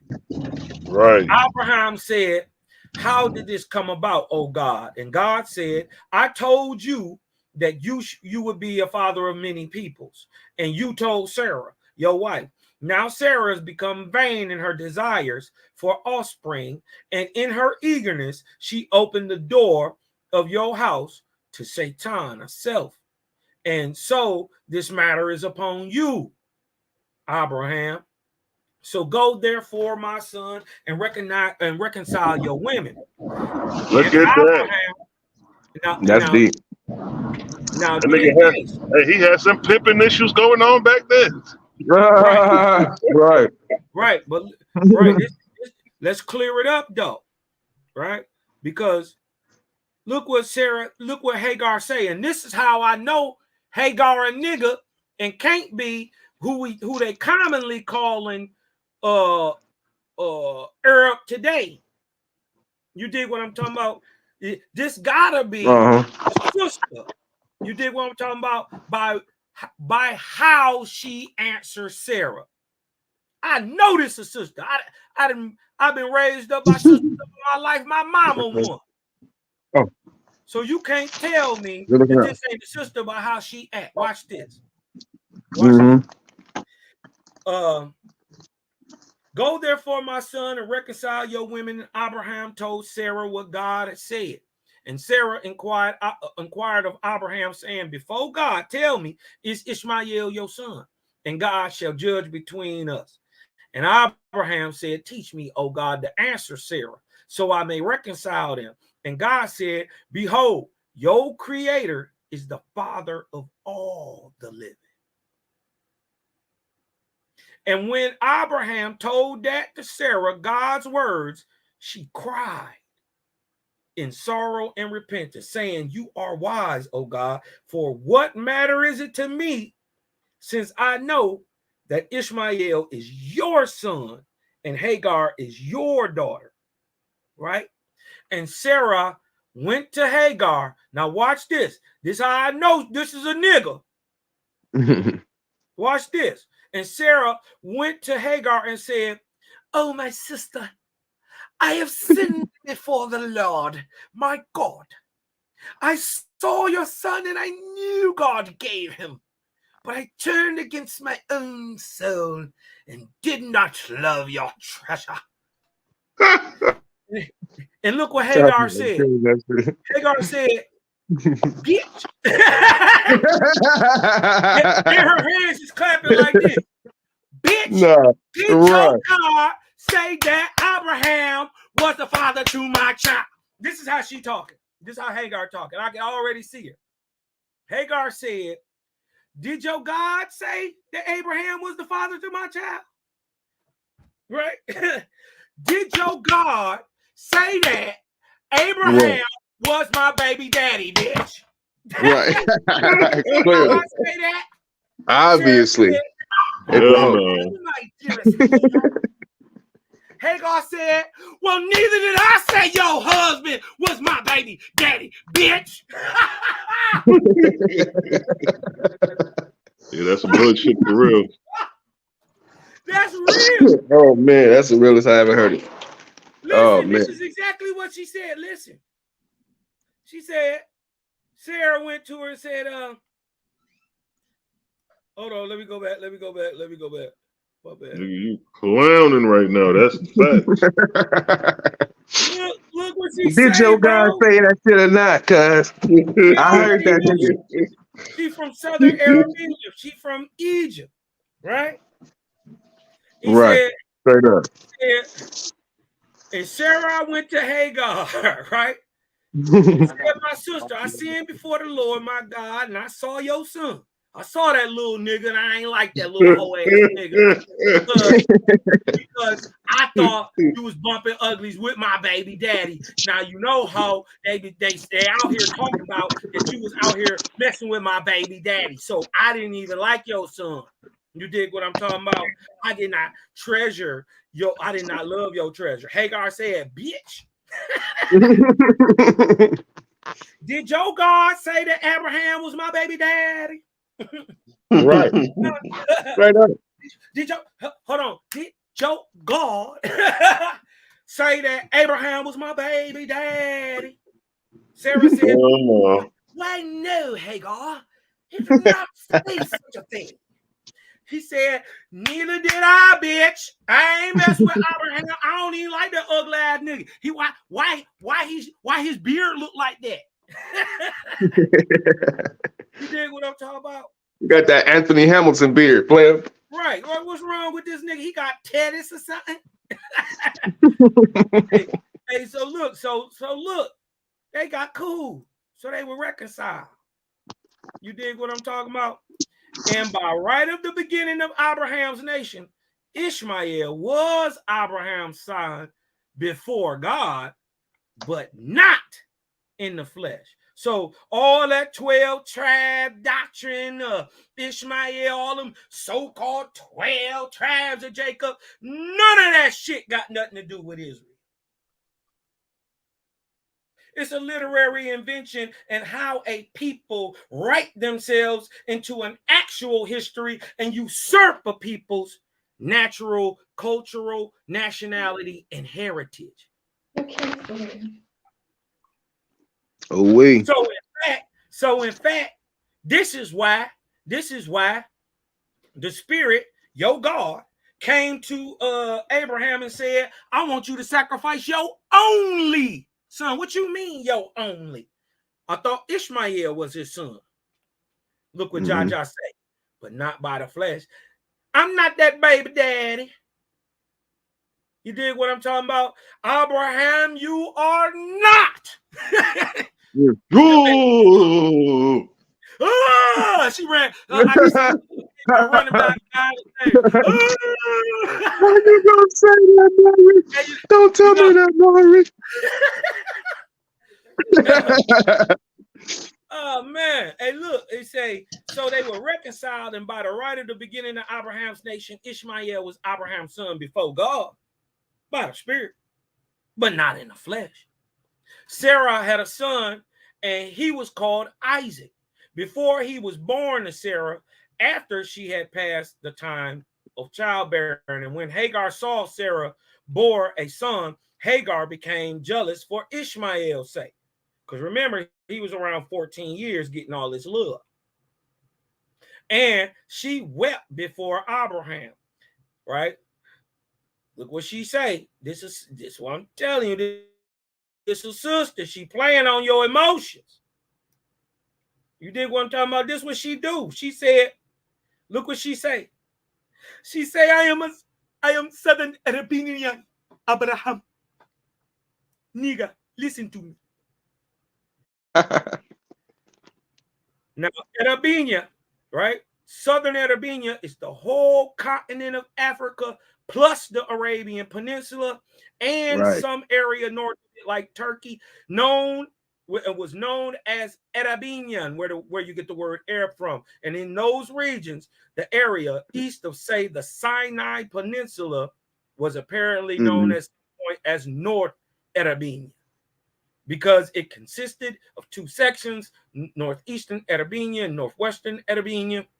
Some or all of this latter became known as Western Arabia or Africa, continental Africa. So wow. she said, Abraham, my nigga, I am a South African Arabian woman. You know, I left my people for you, Abraham. Behold, I am not favored by your God. Abraham said, hey, cuz, have I not been like a father to you and your son? Huh? Truly. When all the people reviled you, right? They was calling you a hoe. They called you a thought. Said you was riding this Abraham. You was getting that high. That's what they said about you. Remember that? Remember when they reviled you because you had a child?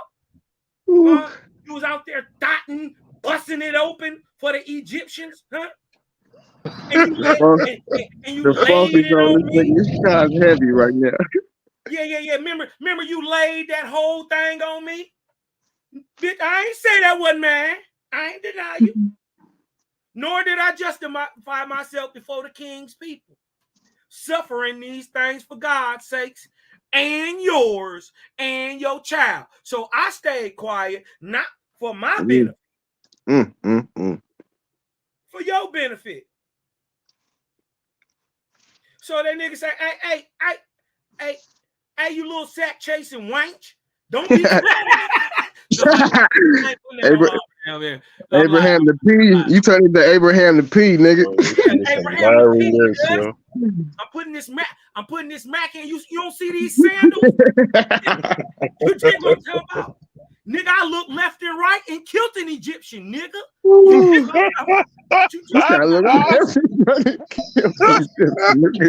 Hey, you better recognize this. That's a cold P, Cal P. That's a cold one right there, bro. You say, don't complain then. You dig what I'm talking about? Against my house, my wife, my son, Isaac. All things are the creators. Shut your mouth, stop complaining.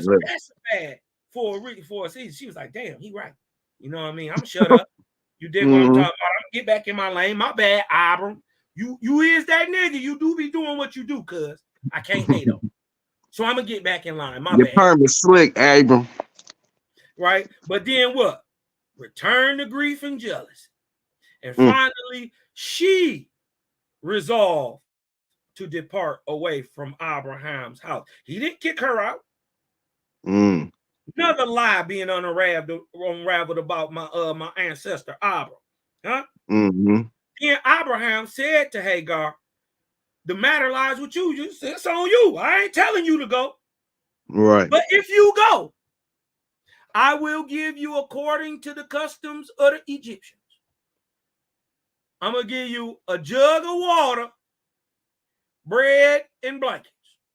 Right? I'm going to give you what you need to get where you need to go.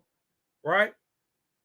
Right. I ain't put you out there in the streets like they were saying I would, like I did in Bible. Right? Right.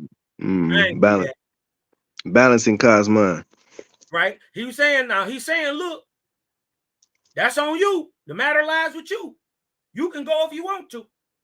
If you do, I ain't gonna treat you no different than if you was leaving your daddy house. Right? Your daddy would have gave you a jug of water, food, and blankets, which would probably include enough for a tent. Right? For sure. So, hey, but she kept, you ain't, you know what I mean? You always doing that for that. You don't be doing my son like that. You don't be, why don't you come pick this boy up on Saturday like you supposed to, Abraham? Huh? How you gonna buy your son some McDonald's and you don't buy my son no McDonald's? This is what's going on. So hey, Isaac had the New Jays on. Right. How my son got these old ass KDs on? You know he nappy headed. You know what I'm talking about? You know good and well. Isaac got a fade. He ain't got no brush. His dreads is fresh. My little boy walking around in that now play. You know, good God and well, he 5 years old with a bald spot on top of his head. How you so Hagar persisted. She kept nagging. And Abraham provided her with what she needed, and she left. She departed, taking Ishmael with her, and she went into Paran, which is southern Sinai Peninsula. You dig what I'm talking about? This is in the Arabian, Western Arabian desert, right? And dwelt there, where Paran is still to this day. In those days, Arabia was divided into many companies and had many kingdoms, and having one city and some two, and some as many as 6 cities. And they were constantly at war with one another, and the victors always changed the names of the kingdom. The largest, most powerful, always called itself the Sun Kingdom, right? After the manner of the what? The Persians. Mind you, this is pre-Egypt. This 800 years before Egypt, Selah. That's crazy, bro. Right? And the whole land is in the structure, which would be not only the civil structure, but the structure of the kingdom and how it's ran is not even African per se, it's Persian. Wow. Hagar was a Persian. Which makes Ishmael a goddamn Persian. But it don't not make them not Arabians, though. They right. Right. You know what I mean? Yo, that's crazy. The whole land was called Arabian, right? Let me ask you this, Cosmo. Do you think the time period, and you know, of course, we spoke on this, but do you think the time period, because there's a verse in there where it says Abraham was 1,000 years before Moses, and then also say that 2400, right, 2500, like, you know, or basically old kingdom, pre-dynastic probably. So do you think the time of Abraham was 3953 BC or within the confines of like Narmer's time period, pre-dynastic old kingdom? Oh no, it's circa 3953 BC. As a matter of fact, not only is the life of Abraham exactly 2400 years before the life of Moses, but the actions and deeds done by first of all, remember, this is the covenant. The covenant is a 2400-year-old prophecy that I will walk you in to a place to save you, and later on I'm gonna prosper your people, and then later on walk you out. Right. The same way. That is the covenant made during the Ark of Spita, your so-called Ark of the Covenant. Right? Okay. So Wow. proving that Abraham's time was circa 3900 BC, right? 3953 BC. We find out in that year, Abram is an adult. He's 40 years old. And for 4.5 years, or roughly 5 years, he walks a group of people into what would become 800 years later, Egypt. Right? Damn. In 3953 BC, that started during Dan. Right? And we know that this is the walking in part. The walking out part happens exactly 2400 years later. So 3953 BC minus 2400 is 1553 BC. What do we find right here at the beginning of the new kingdom? Right? A great migration of people out of Egypt. We find the 12th dynasty of the Hyksos running concurrently with the 17th of the Theban kings. And we find the Theban kings under Kamos and then Amos go on to expel not only the Hyksos, but the people who was with them. Right? I believe from my studies, the Hyksos go north. Right? They go into what we would call common day Turkey, Hittite area, Anatolia, all up there in Turkey. They go up there, become a people called the Luwians, and mix in with the people called the Mitanni and become the Hittites. Right? When the whole point was before the Ark of Spita, before the covenant was made with Abraham, they had already declared during the Ark of Lu that before they walked Abraham in here, that Moses and them was going to have to go west. This is before they get there. Before Abraham gets there, before any Israelite walks into Egypt, it has already been commanded before the life of Abraham that Moses, who doesn't come to at this time, 3,900 some years later, that he take the people out, he got to go west. Right? And showing why when you look for this great movement of people going back east to the so-called Sinai, you never find it. You never find it. And then the crazy part is we know this is already during the time of great desertification and all that stuff. So if you was going to walk past through west of the Sahara, you only went one or two ways. You went the northern route or the northern Sahel along the coast, or you went the southern route or the southern Sahel, the grass regions in between the jungle park and the desert. You only went two ways. So if you, and the crazy part is if you look along them lines, when you get to western, at the end of the Sahel, right? In Mauritania, in one instance, and I think it's Benin, Togo, all that stuff over there, is where you find people who claim that they come from Israelite stock.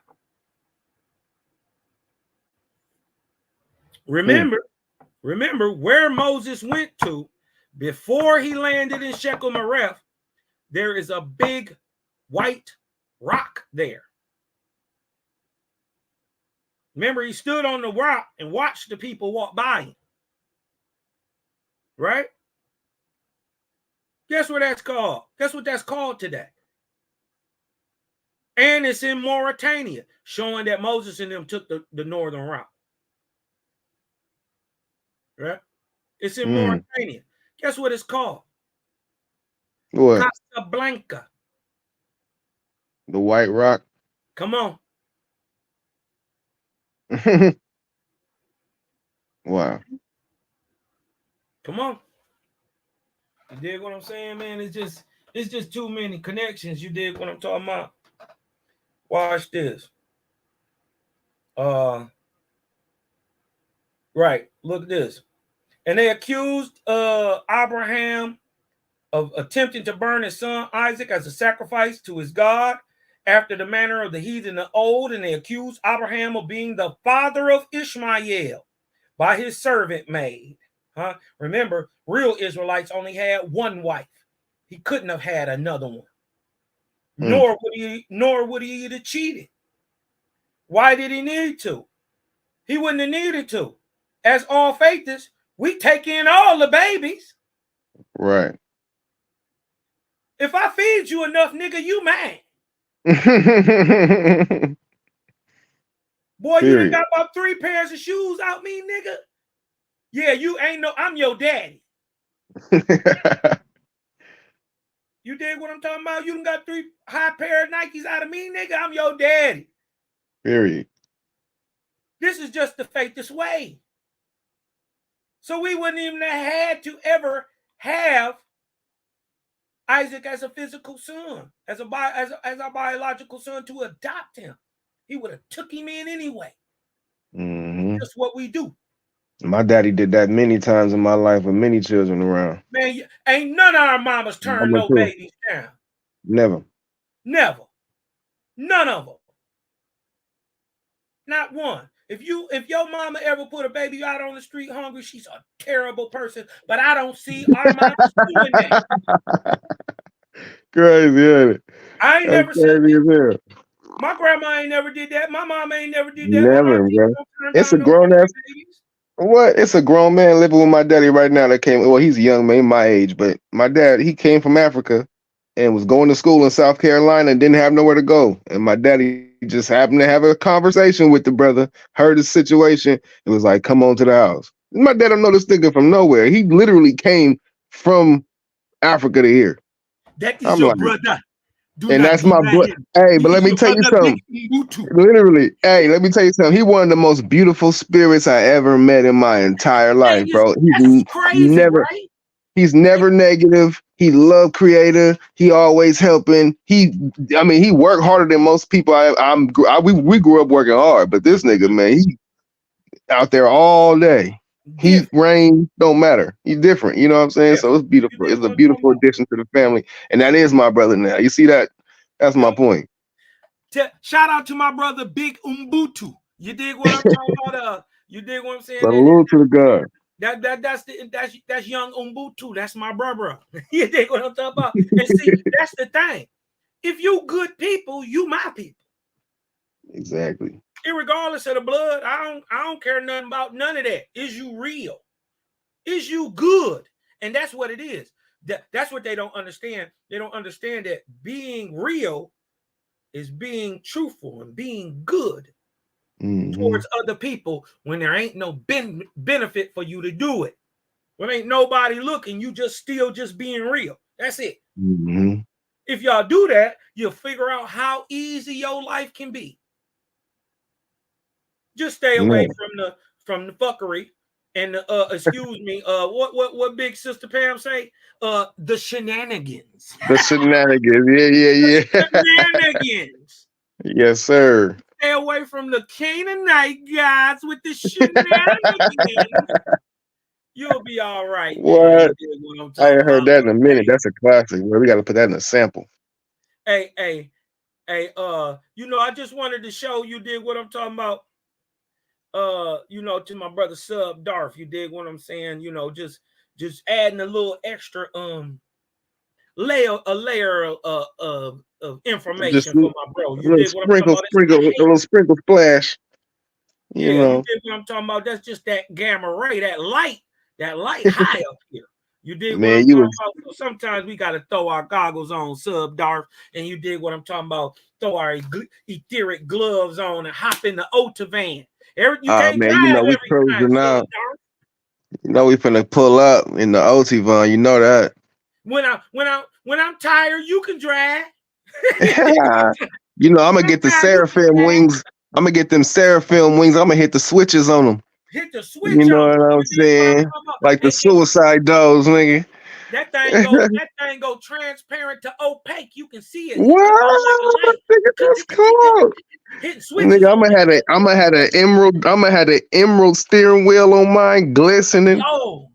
Nigga, what? I'm gonna have the streamers. The speaker game about to be crazy. The streamers flagging out the back of that mug, make it look like a comet, like I'm coming down hitting the switches. I already know, boy. He about to be 400 million miles per day, nigga. What? You know what I'm talking about? Getting it. A Tesla. I'm gonna pull up on my nigga C2 like a C2. What's the difference between an Otavan and an Ariata? And they go say, 43 million eons, cocksucker, beat it. Get ghosts in my ethereal dust, cuz I'm out of here. I'm out of here, cuz.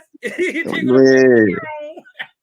What? Hey, man, y'all go read up on my boy, man. This is my dog. My dog C2 in the book. Y'all go read up C2, how he pull up on Fragopity. Oh man, it's so funny. Okay. That's in Fraggle Patty. Yeah, that's it. That's in Fraggle Patty, man. C2 pull up on on Forgotten. Now, listen to the level of conversation they having, but you could tell these is real just street niggas talking about business. Straight up. You dig what I'm talking about? Word, And, word. and my other favorite is they sleep on my dog, but he that guy. His name Lita Bakatrava. Woo. Yeah, he in the book of S. You dig what I'm talking about? Go check out my dog Lita Bakatrava. This nigga threw God. He threw everybody and they ships in his Otavan. He got something bigger than a Kualu. He got a world. This nigga My pushing God. a world, going a couple million miles a day. Yeah, that's crazy. He getting it. Pull up on Lita Bakatrava. He dropped off. They had Otavans in his ship. He carried gods that had billions of people already with them in On their ship. nature. Oh my God. That nigga fucked up. He threw their whole ship in the trunk. That nigga That's got a whole city crazy. in his goddamn Octavane. His cockpit is a city. God damn. It's like he pulled up in a state. You dig what I'm talking about? He pulled up in the state of Texas, like switching lanes. You know what I mean? He's slow driving. He's switching lanes, gripping grain in the steering wheel. You dig what I'm talking about? And just imagine the person piloting that thing. What? Come on, man. What do the cockpit look like? This nigga. They Picture me rolling. They say they got ships that run off color. They got ships that Run off run color? off sound. Exactly. What? They got ships that run off just the vibratory rate of the people themselves. Right. Nah. Yeah. They got one version of the ship rolls based off the channel saying. Come on, bro, that's man. off the And chain, then cuz. they say these dudes know the heavens so cold. They know how to like All the roadways. Yeah, all the Right. back cuts, the shortcuts, you know what I mean? They might have a little faster Ethereum flow over here. So he merged into the fast lane and it gets you to where you got to go a little bit faster. Oh, yeah. That's tight. That's crazy, yo. Yeah, you They did what surfing on ether current. You got a little 3-foot motherfucker piloting a mile-long ship, yo. Hey, BC said he's spinning on vortexes. Right. That's real. Nigga getting sucked through portals and vortexian currents, bro. That's real shit. Boy, we on them Ruchi vortexes, nigga. We on them Rurus. But hey, check this out. They said, hey, Cosmon, ether is ether a liquid? Yeah, they say it's like a liquid substance, like a plasma or some shit. So yeah, but as above, so that so that's what I was thinking about. Like under the water, you got the undertow, the undercurrents that kind of like move quicker or faster. So maybe in the ethers, the currents and the vortexes is like different, velocities and speeds and shit like that. They faster than our atmosphere. Like literally like a racetrack. Yeah, they even faster than our atmosphere. Our atmosphere spins at a certain rate, right? Roughly 1,000. Let's just say. And you can see how fast the clouds is moving when they speeding past. It's gonna show spin past you in 24 hours or 12 hours. You out of there. You on the whole other side. Right. You dig what I'm talking about? So at 1,000 miles an hour, yeah, it makes sense. Well, then what the hell? How fast is space moving at? So fast that it's sublimating the material that we can't see it. We see That's through deep, it. man. That's The crazy. water. That's the water they talking about. They don't understand that. Oh, that part. Okay. Yeah, that's the firmament is our atmosphere. It separates the water on Earth or in our atmosphere from the fluid or the waters above in etheric space, right? So that's the water, the firmament separating the waters from the waters. That's it. The water on Earth, Right. That's it. That makes sense. is a fluid like the ethers or AKA deep or interstellar space. Now, but when we call it ether, right? And it's the most rarefied substance in the world that sublimates all things. Well, when we look on Earth and we look at ether, what does ether do? It rarefies physical material and breaks it into its elementary state or its chemical base. Just like water dissolves salt. Right. Just like water dissolves salt, except this dissolves all materiality. Ether dissolves everything. You can dissolve acids in ether. You dig what I'm talking about? You can tear it into what it is, and it sublimates itself by its atomic weight. So it's gonna move the carbon over here, the hydrogen over here, the nitrogen over here, the phosphorus over here. You see what I'm saying? And the same thing I get the concept, but to actually go ahead. I'm listening. Go ahead. My bad. No, I was just saying. I was picturing it. Yeah. Go ahead. No, go, bro. Go. No, I was just saying. I was understanding what you were saying. I was tracking. That's all I was saying. Yep. And it's just amazing, bro. Yeah, Nazarene. Yeah, Nazarene is seeing faith. Letha Bakathrawa ship was out of this world. He pulled up on Earth with another Earth. That's crazy, cuz. He pulled up on Earth with another Earth.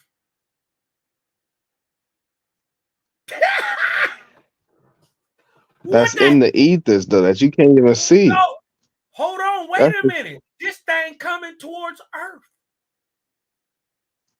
Screaming. I mean, I know it's making noise. It gotta be throwing light and streamers. It looked like a comet about to smash into the planet. This thing get to Shinvat and stop. It looked like a straight up star. It stopped at Shinvat, huh? Yo, it stopped. It stopped for a minute, oriented itself to the heavens, and then came down. Wait. Them niggas on Earth was terrified. Now that would seems like what would probably happen in 2048. The Ions come back, a man going etheric to leave the planet for good, become a bride and a bridegroom. You did what I'm talking about. Right. They coming back to get grandma, great grandma, and all the brides and bridegrooms of Earth and take them up to their Etherian heavens with them, pushing a ship. Right? What if that's the same thing that happens in this time, this cycle? Now imagine that'd be crazy. Fear it would cause. Right. It's gonna cause a whole bunch with these low vibrational Negroes. I think that's probably why the faithist is being activated right now. The reason why we even having these type of lies and doing this is because it's a preparation just in case. You know what I'm saying? Because that is logical. That's logical to me that shit could happen again in 2048, and it's something to prepare for. So you ain't tripping when if it, you know what I mean? Nazarene Essene say the Earth is moving at 1,036 1/3 miles per. Look at that. Look at the math on it. 1,036 1/3 miles per hour. Precision. 1036.3. 363. You put it into an 11. You dig what I'm talking about? The 33 into 11 is 363. Wow.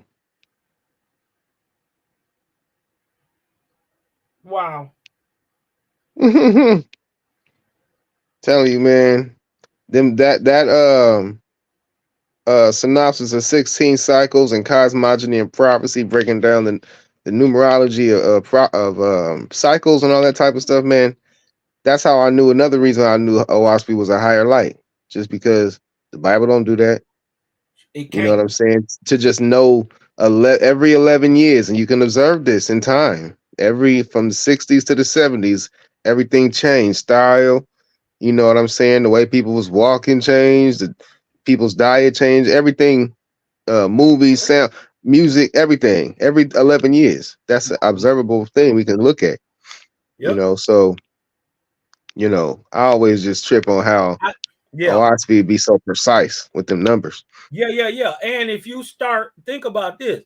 If you start hip hop, right, just to look at something, just to correlate it with, to put it on the timeline. If you start hip hop at 75 with DJ Hollywood saying, coining the term hip hop in 75, if you go 11 years, right, every odic rate, it changes, right? The sound of music Rate, yeah. But think the about 1/3 is old. That's right.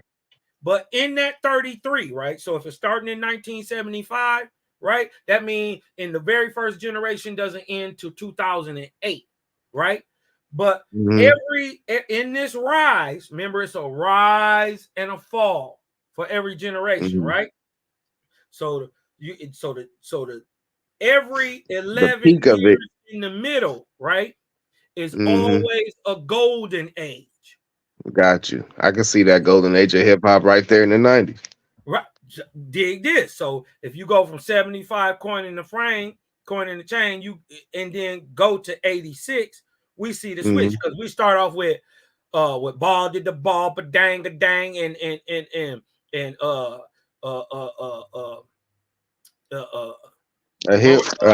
hippie to the hippie to. Yeah, to the hip hop. We go from that to check out my melody. You dig what I'm talking about? Where the whole way rap was heard, you dig what I'm talking about, changed. Yeah. Right? For the next 11 years, think of this. From 86 to 97 is the golden years of hip hop. Am I lying? No, that's perfect. That's a perfect weight. I see that scale is balanced when it comes to that 33, and it's a rise and a fall. Dig this. 97 was the end of an era. Guess who died? We watched Pac and Big die.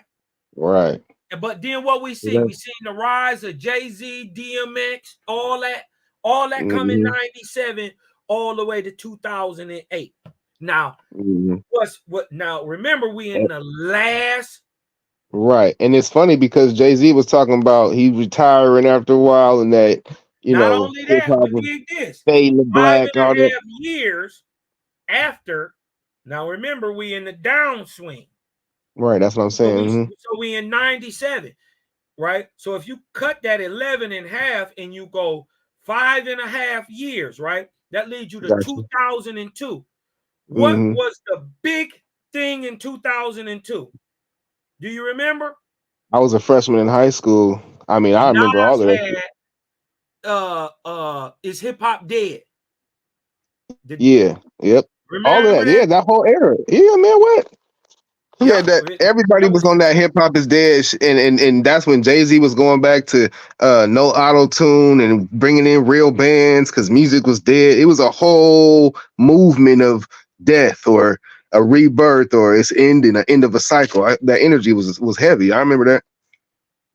What BC say? Is there a creator game chat I don't know about, or am I tripping? Yeah, it's a chat, bro.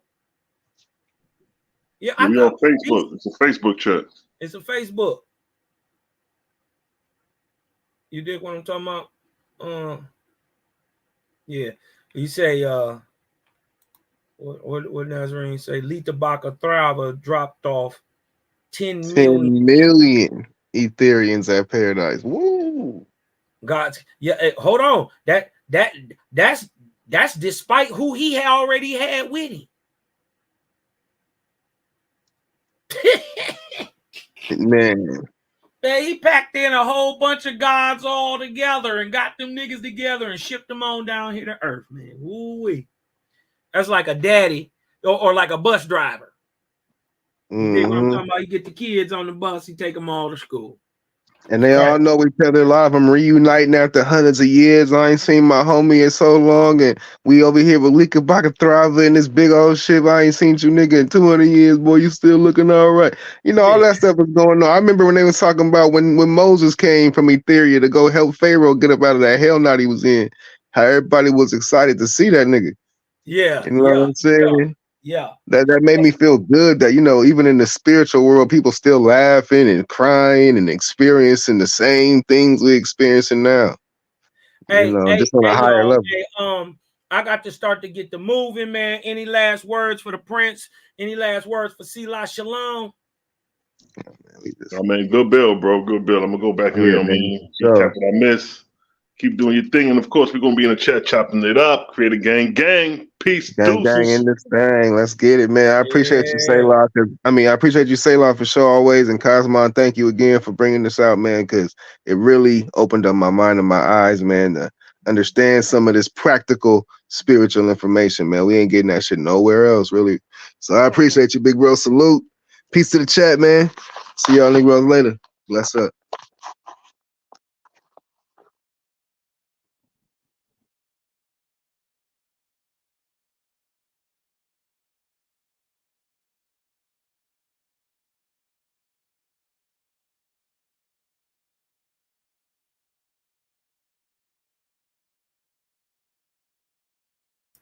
All right. Yeah. Organic ship sub dark. Yeah. Definitely. They making these, bro. Indeed. I'd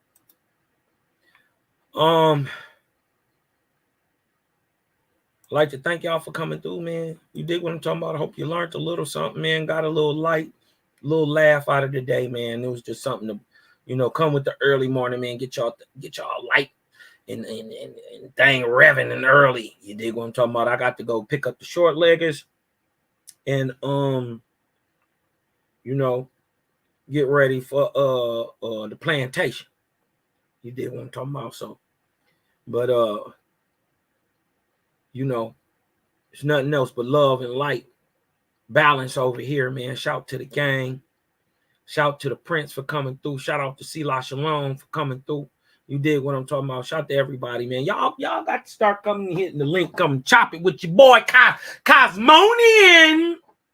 You dig what I'm talking about? But until then,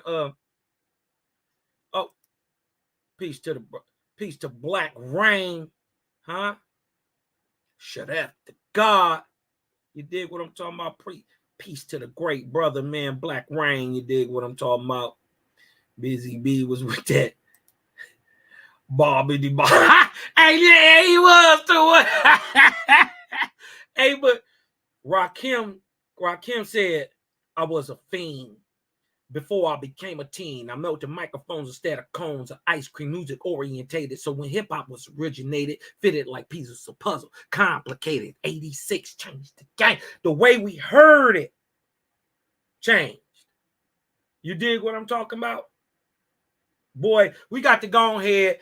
We're going to do, Cosmo, I'm going to start to break that, because one of my biggest things is our culture, hip-hop, bro. I don't care what nobody say that culture ain't our hip. It is. You dig what I'm talking about? It may have been usurped and people getting more money off of it than us, but that's on us. We can all change that. You know what I mean? All you got to do is stop playing the game, stop being greedy, stop being selfish. You know what I mean? And you can dominate your own culture. Till then, you know what I mean? Be a slave, nigga. You dig what I'm saying? But with that being said, man, I just want you to breathe in, let that light in, you know? Because I'm Cosmonian, and I'm out.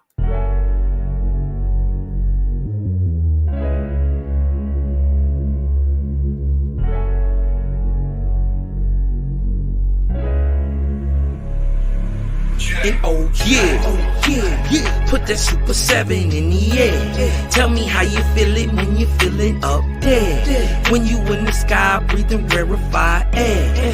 When you breathing rarefied air, oh yeah.